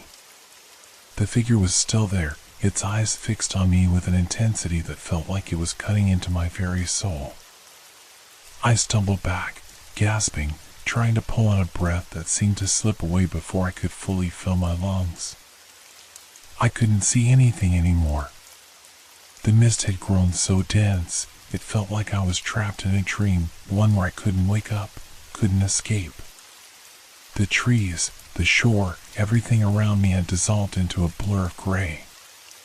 The world, once full of color and sound, had been swallowed whole by this suffocating fog. I couldn't feel the ground beneath my feet anymore. Or at least, it didn't feel like the ground. My steps were uneven, uncertain, the thick, swirling mist making every movement feel like I was walking through a dense cloud. The fog was alive, breathing with me, circling me, tightening around me. My thoughts were no clearer than the world around me. I was losing track of time, of where I was. Was I even still at the lake? Or had I stepped into some other place altogether? The figure remained in my vision, but now it wasn't just one form in the distance. There were others, scattered throughout the fog, barely visible, but I could feel their presence in the air, more than just figures. I felt their eyes on me, dozens of eyes, all watching, all waiting. They were everywhere. And for the first time, I realized they weren't just watching me. They were waiting for me to come to them. To give in. I was no longer in control. The fog was pushing me, drawing me forward, a relentless force pulling at my feet. The mist was thickening, not just in the physical sense, but in every sense. It was wrapping itself around my mind, making the simple act of thinking feel like an impossible task. I could hardly process what was happening around me, could barely make sense of the strange whispers that now seemed to seep from every corner of the fog. I couldn't even tell if they were coming from the figures, or if they were coming from my own mind. "Why won't you leave me alone?" I whispered, more to myself than to the figures. My voice barely reached my ears. It was swallowed by the heavy mist, as if the fog itself was muting me. But I could still hear them, feel them. They were there, always just out of reach, their presence an unshakable weight. I stepped forward again, my legs weak, unsteady. Each movement felt unnatural, like the fog itself was making my body move without my consent. I wanted to stop, to turn around and run, but my legs refused. They were like puppets on invisible strings, and the fog was the puppeteer. The whispers grew louder. They weren't just disembodied voices anymore. They were words, complete and clear, yet still distant, like echoes from another world. The words repeated themselves in my mind over and over until they became a chant, a rhythm that matched the pounding of my heart. You will be forgotten. You will be lost in the fog. You are already ours. Each word sent a chill down my spine, a growing sense of dread that I couldn't shake off.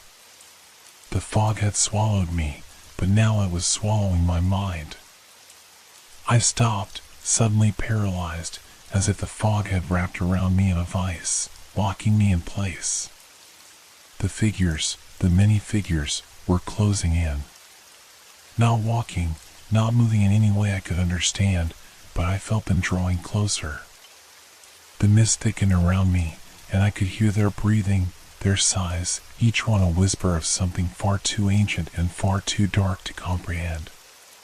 They were speaking to me now, not through words, but through feelings. There was a pressure in the air, a heaviness that made it hard to breathe, hard to think. And the fog was no longer just air. It was the past and the future, it was everything and nothing. A timeless void that absorbed everything it touched. I turned to look back at the shore, the direction I had come from, but it was gone. There was no shore anymore. No trees. Just the endless, suffocating gray. I couldn't escape.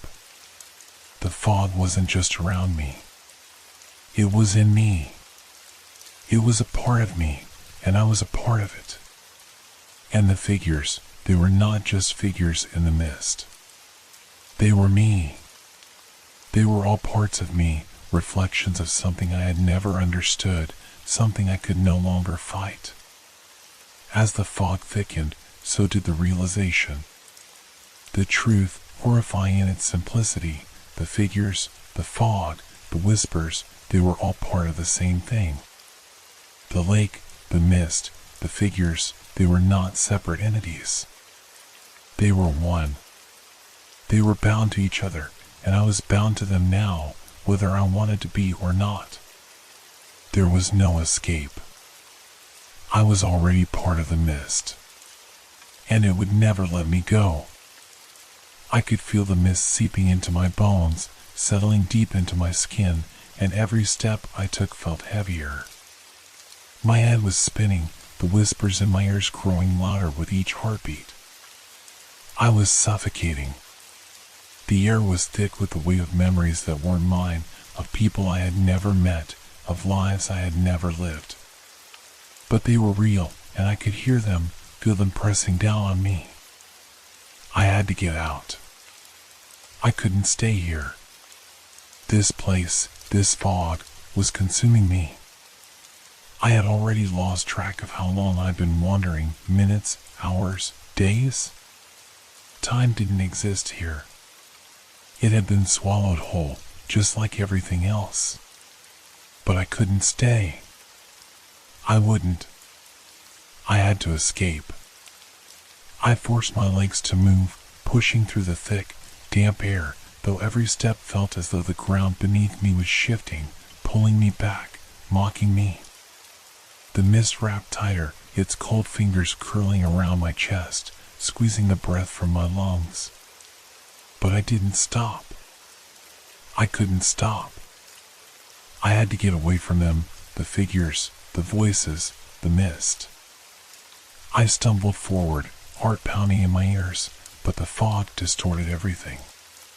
The trees that once lined the shore had dissolved into twisted shapes, gnarled limbs reaching out to grab me, faces in the bark that seemed to leer with malicious intent. The figures, those pale shapes I had seen earlier, were everywhere now, circling me, moving just out of sight. Every time I turned, I was sure I saw something watching me, something that wasn't human, something older. The mist twisted it all, a slow, creeping insanity seeping in. Please, I gasped, my breath shallow, frantic. I just need to get out. Just let me out. But the words were useless. The mist didn't care for my pleas. It wasn't listening. It was part of me now. The realization struck with the force of a hammer. I wasn't fighting it. I was in it. Every direction seemed the same. Every step I took only led me deeper. I tried to turn back, but nothing looked familiar anymore. The shore where I had arrived was gone. The trees had become faceless, shifting walls. No matter which way I ran, the fog closed in around me like a trap, warping my perception, twisting the world into a maddening labyrinth. The figures were closer now, shapes I could barely comprehend, features that shifted with every glance. At times, they seemed to be standing still, waiting for me to reach them. At other times, they moved just out of my sight, but always there, always following. I knew they were drawing me deeper into the fog. And yet, there was something else, something behind them. A presence. A hunger. It wasn't just the figures anymore. It was the very fog itself, something that wanted me, something that craved my fear, my confusion. I could feel it growing inside me, pushing me to the edge of my sanity. It was almost as if the fog was feeding on me. The more terrified I became, the more it grew. I forced my feet to move faster, my body shaking uncontrollably. My mind was breaking apart, shattered by the weight of the whispers, by the suffocating grip of the mist. I tried to scream, but my voice was swallowed by the fog, absorbed into its endless expanse.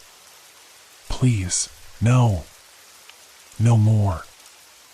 I whimpered, but I didn't even know if the words were mine anymore. I turned sharply to my left, hoping for something, anything, that might offer an escape. A break in the mist, a crack in this nightmare. And for a moment, I thought I saw it. A shadow, darker than the fog, standing in the distance.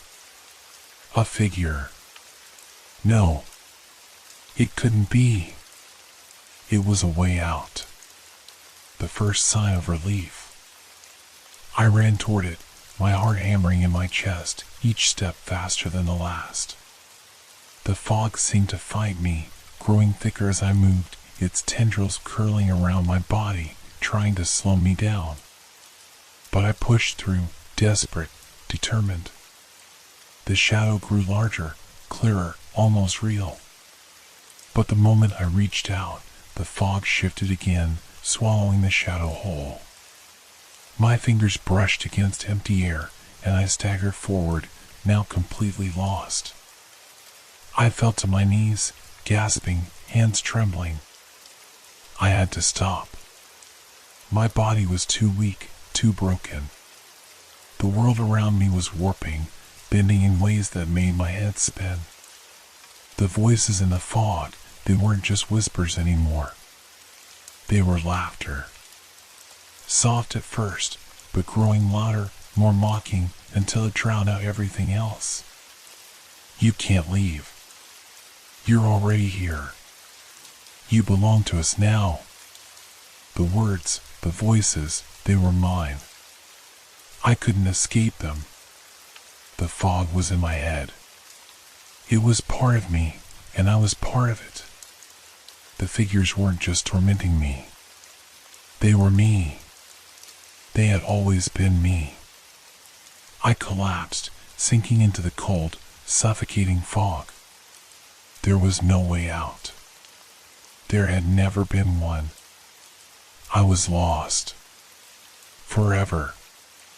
And the mist, it kept closing in. I could no longer tell where the lake ended and the mist began. The boundaries between the two had disappeared long ago, leaving only a gray, oppressive void where the world used to be. I had been walking for what felt like days, or perhaps only minutes. Time no longer existed here. I was trapped in a cycle, repeating the same steps over and over, each one leading me deeper into the fog's suffocating embrace. The air was thick, each breath a struggle. It felt as if the fog itself was pressing against me, forcing the very air from my lungs.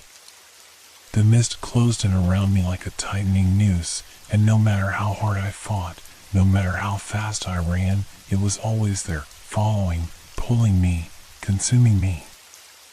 I turned, half expecting the shoreline to reappear, hoping to see some sign of civilization. But the world was the same.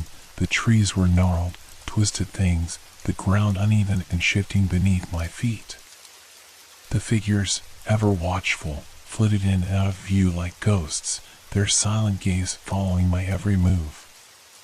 At times, I would catch a glimpse of them standing in the distance, as still as statues, but when I tried to approach, they always disappeared, vanishing into the mist as though they had never been there at all. A sense of hopelessness washed over me. I wasn't moving through the fog anymore. I was sinking into it, drowning in it, as if it was pulling me down to some unseen depth where I could never escape. The realization gnawed at the edges of my mind. I had become part of this place.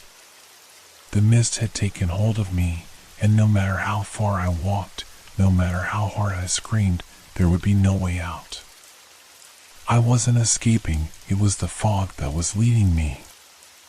It was orchestrating every step I took, turning every movement into a path that only led deeper into its clutches. The voices that had once been whispers were now louder, more insistent. They seemed to surround me, rising from the depths of the mist, coiling around my mind like a snake tightening its grip. I tried to cover my ears, but it didn't matter. The voices were in my head now. They had always been. Lost, they said, their tone mocking. You're lost. The figures were no longer mere shapes. Now they had faces, blurred and twisted, their features shifting with every glance. Their eyes, those hollow, empty eyes, were the worst. They followed me, just out of reach, but always close enough to make my skin crawl. You belong here, one of them whispered, its voice like ice against my skin. I froze, feeling the cold seep into my very bones. You always have. I took another step, my legs trembling, but the world didn't move. It stayed the same. The fog thickened, the air grew colder, and the figures seemed to multiply. Everywhere I turned, I saw them, watching, waiting. There was no escape. There never had been. I had become part of the mist, just like the others. I tried to scream, but the words caught in my throat. My own voice seemed strange, alien to me now. Was it mine? Had I always sounded like this? Another step forward, but the ground beneath me felt wrong. It wasn't solid. It was shifting, melting into the fog, erasing my every footstep. I could feel the void opening beneath me, the earth giving way. No matter where I turned, I couldn't find solid ground. It was as though I was walking on the edge of reality, slipping further into whatever twisted place the fog had created. I couldn't remember who I was anymore. My thoughts were becoming fractured, disjointed. Memories bled together, fragments of my past, some I couldn't place, others too faded to hold on to. Were they mine? Or had they been taken by the fog? I reached for them, grasping at the edges of my consciousness, but they slipped away, like sand through my fingers. The mist was erasing me. Everything that had once made me was fading into nothingness, consumed by the very fog I had tried to escape. And then, as I took another step, something shifted. I looked up, and the figures were closer. Much closer now. Their faces, twisted and warped, grinned at me with sickening smiles. They were no longer distant shapes. They were right in front of me. It's too late, they murmured, their voices a low, terrible chorus. Too late for what? I tried to step back, but my feet wouldn't move. I was stuck, rooted to the spot. Too late for escape. The fog closed in, suffocating, filling my lungs, choking the last of my thoughts away.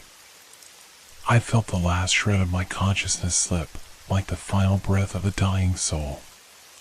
And in that moment, I understood. The fog wasn't just a place. It wasn't just a mist. It was a prison. A prison that would never let me go. I couldn't remember how long I had been walking.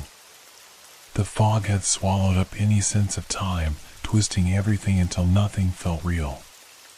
My feet had carried me endlessly forward, but no matter how far I went, nothing changed. The lake should have been there, a familiar sight, but I couldn't see it. I paused, taking a moment to breathe, and that's when I noticed it. The faint sound of water.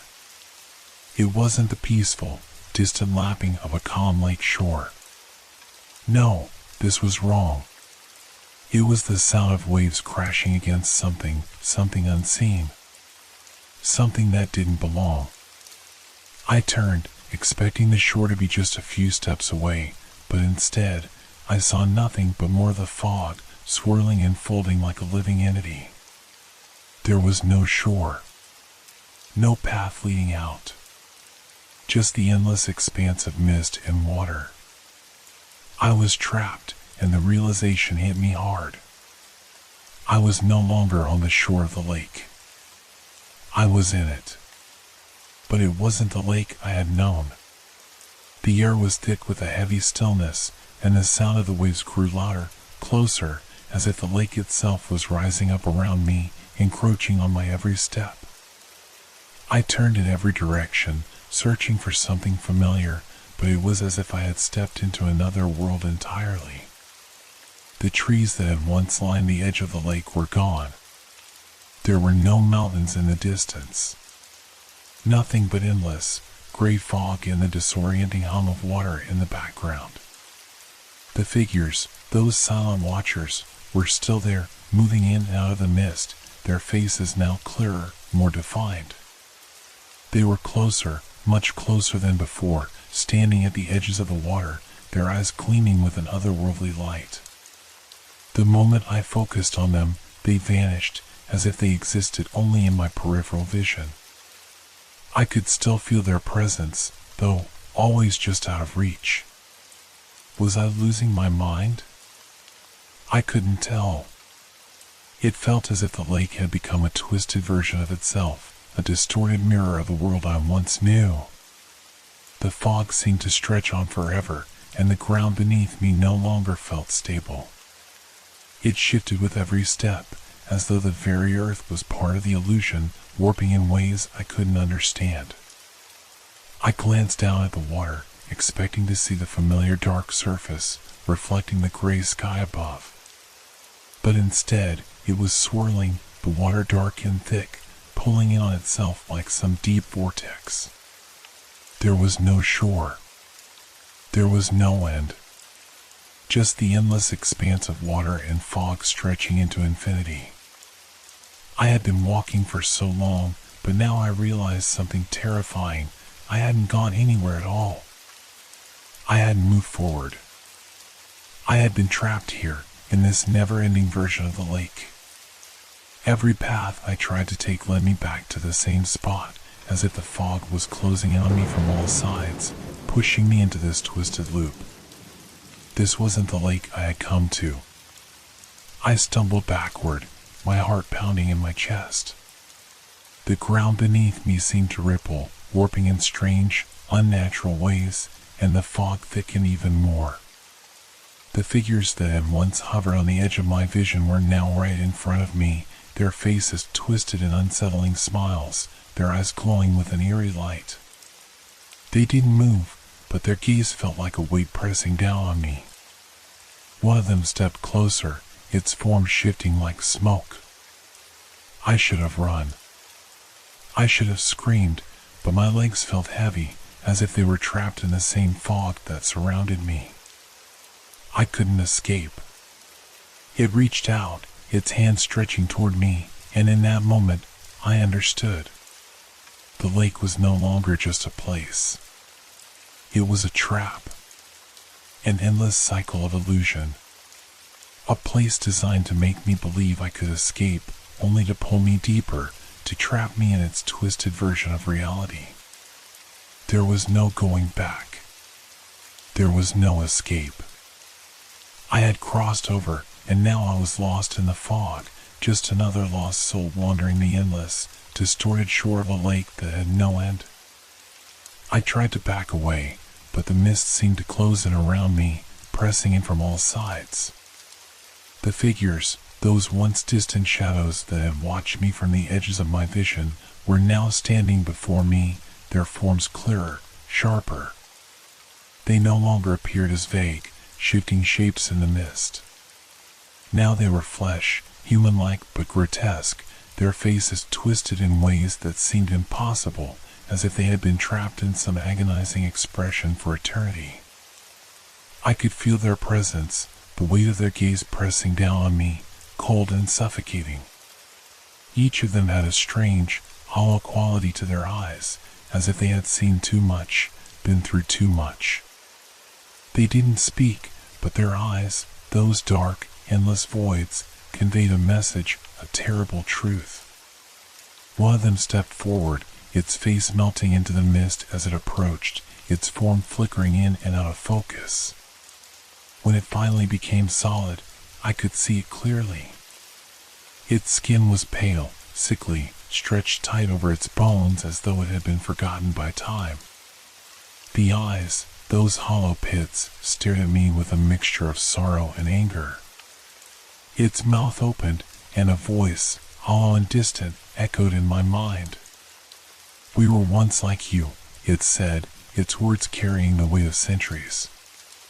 "We sought to uncover the secret of this lake, but we were too curious, too greedy." I took a step back, my heart hammering in my chest. My breath came in shallow gasps, and I struggled to find the strength to speak. "Who are you?" The words were weak, trembling. "We are the ones who fell into the lake's curse," another figure said, its voice a mere whisper, but it felt like a scream in my mind. "Those who tried to uncover its secrets, to uncover what lies beneath.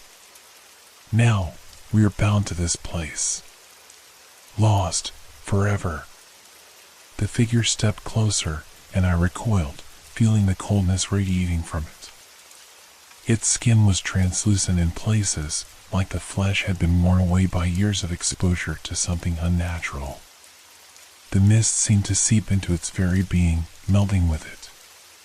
It was no longer fully human, its form fractured, distorted, as though it was a memory of something that had once been alive but was now trapped in an endless nightmare. "The lake does not forgive," the first figure whispered, its voice thick with sorrow.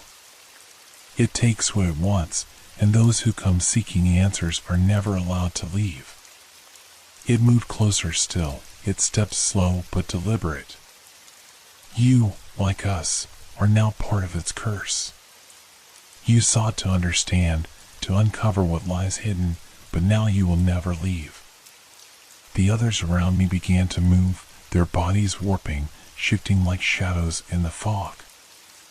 I could see their faces now, their expressions forever frozen in terror, twisted in fear as though they had been caught in the very moment of their undoing. They were not just watching me anymore, they were part of me. They had become part of the mist, part of this cursed lake, and now they were showing me the truth. "You will become one of us," the figure whispered, its eyes empty and cold. "One day, you will forget your name. You will forget who you were. You will walk this endless shore, forever lost in the fog, just like us." I could feel it then, the cold creeping into my bones, the fog pressing in on me, warping my sense of self. I could hear the whispers of the others, low and insistent. "There is no escape." I stumbled backward, my mind racing, but every step I took was futile. I couldn't run. I couldn't hide. The figures moved toward me, their forms ever shifting, their faces the same twisted expression of despair. Their eyes were like dark pools, pulling me into them, sucking away my sanity, my very essence. There was no escape. The lake claims all who seek its secrets, the figures whispered in unison, their voices blending into a single, chilling chorus. And once you are claimed, you are never free. The fog seemed to close in tighter, wrapping around me like chains, suffocating my every breath. The figures were no longer separate. They had merged with the mist, becoming one with it, their forms indistinguishable from the fog that surrounded me. I was no longer sure if I was still myself or if I had already begun to fade into the fog, to lose my identity as they had. But one thing was certain, the curse of the lake had claimed me. I could feel it, seeping into my very soul, changing me, twisting me into one of them. The last thing I heard was their voice, echoing in my mind like a distant warning. There is no end. There is no escape. And then everything went dark. I stumbled, my legs trembling beneath me as the weight of the fog pressed harder, smothering me in its oppressive, suffocating embrace. The figures, those lost souls, were still there, their eyes fixed on me with that chilling, hollow stare. They were everywhere now, swirling around me like the mist itself. I could no longer tell where the fog ended and their forms began. Panic surged through my chest. I couldn't breathe. I couldn't think. The realization hit me like a cold fist. There was no way out. I tried to push forward, my feet moving faster, desperate for escape, for any sign of the shore, but the mist thickened, wrapping itself around my body like chains. The ground beneath me seemed to give way, shifting with each step. No matter how much I tried to break free, the mist only deepened, pulling me back, tugging at my limbs as if it had a mind of its own. Each time I attempted to run, it felt like I was being drawn deeper into the lake's curse, dragged back into its cold, endless grasp. I turned in circles, my breath coming in sharp gasps. The fog was alive. I could feel it, like hands closing around my ankles, my wrists, pulling me back. The figures had stopped moving, standing still now as if watching, waiting for something to happen, and the silence between us was suffocating. I tried to scream, but the sound was swallowed by the thick fog. No one would hear me. There was no one left. It was just me and the mist. Every direction I turned, it felt like I was facing the same thing, endless, swirling fog, and those eyes, those cold, dead eyes, watching me. I tried again to push forward, to move, but my body felt heavy, as though the fog was weighing me down, pulling me into it like a drowning man. It's no use, I thought, but still, my feet moved, driven by some primal need to survive, to escape the nightmare that had consumed me. I could still see the figures, but now they were just shapes, shifting in and out of existence, as if they were part of the fog itself. They weren't real. Or maybe they were. Maybe they were me. I reached out, hoping to find something solid, something real, but my hands met nothing but cold air. The mist had no substance, and yet it was everywhere. I couldn't feel my body anymore, only the cold, the suffocating pressure that kept pulling me back, deeper into the fog. With every step I took, the shore I had known, everything I had known, faded further away. The very ground beneath my feet seemed to twist, shifting and moving, as if it were alive. I was no longer on solid ground. I was lost in a place that existed only within the fog. I stopped, gasping for breath, my heart pounding in my chest. I had no idea how much time had passed. Minutes? Hours? Days? Time had lost all meaning. The only thing that remained was the constant pull of the mist, and the figures, always just on the edge of my vision, their eyes tracking my every move. Why can't I escape? It was then I realized there was no escape. The fog was part of me now. It had always been here. I was caught in its web, trapped in its illusion. The lake, the figures, the curse, they had always been waiting for me. And now, there was nowhere to run. There was nowhere to hide. Every time I tried to move forward, the mist closed in tighter, the fog pressing against me, holding me in place. Every step I took felt like I was sinking deeper into the ground, deeper into the nightmare. I screamed, a raw, desperate cry that was lost in the swirling mist. It was pointless. It didn't matter. No one would hear me.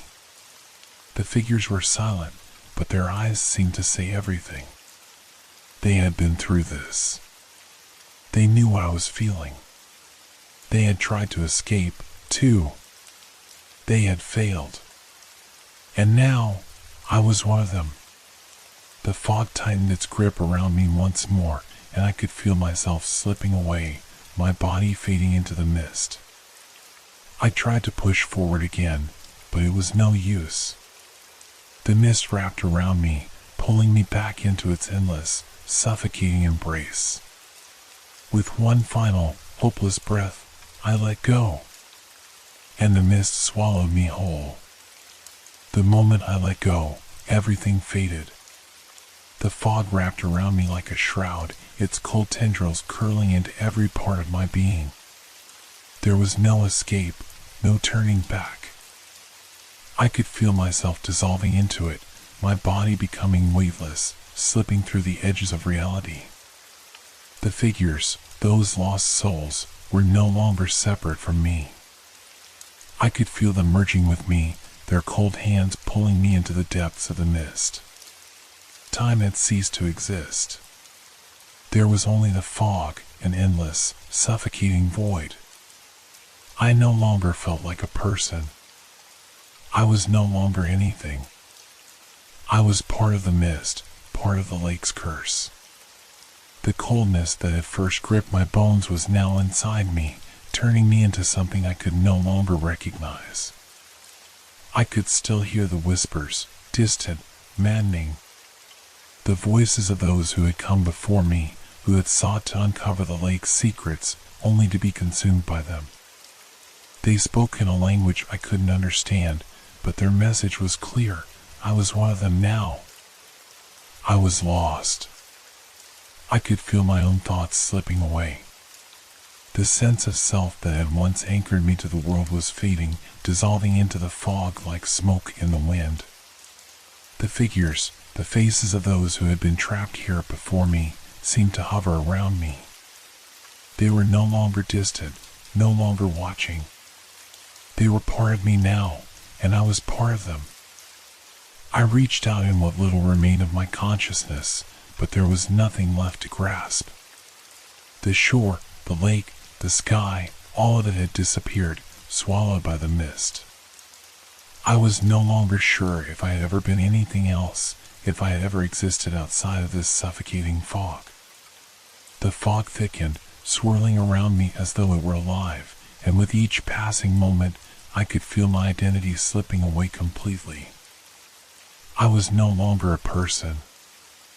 I was part of the lake's curse, part of its endless cycle of terror.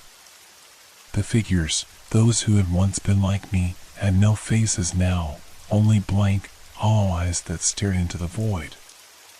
Their forms had melded with the mist, becoming one with it.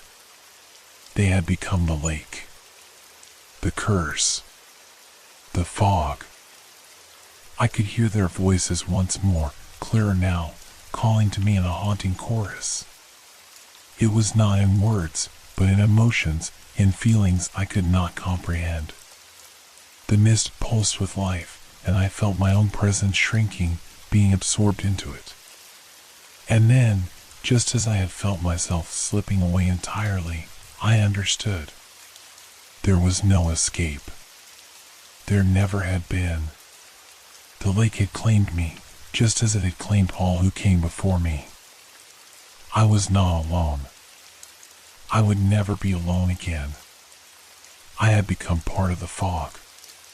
Forever lost, forever wandering, just like the others who had been pulled into the lake's curse. The shore was no longer there. The world beyond the mist no longer existed. There was only the endless fog, the cold, the whispers, and the unrelenting pull of the curse that had consumed me. The figures, the souls lost to the lake, were not gone.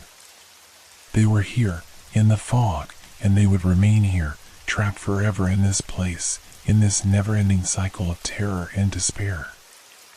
And now, I was one of them. Forever.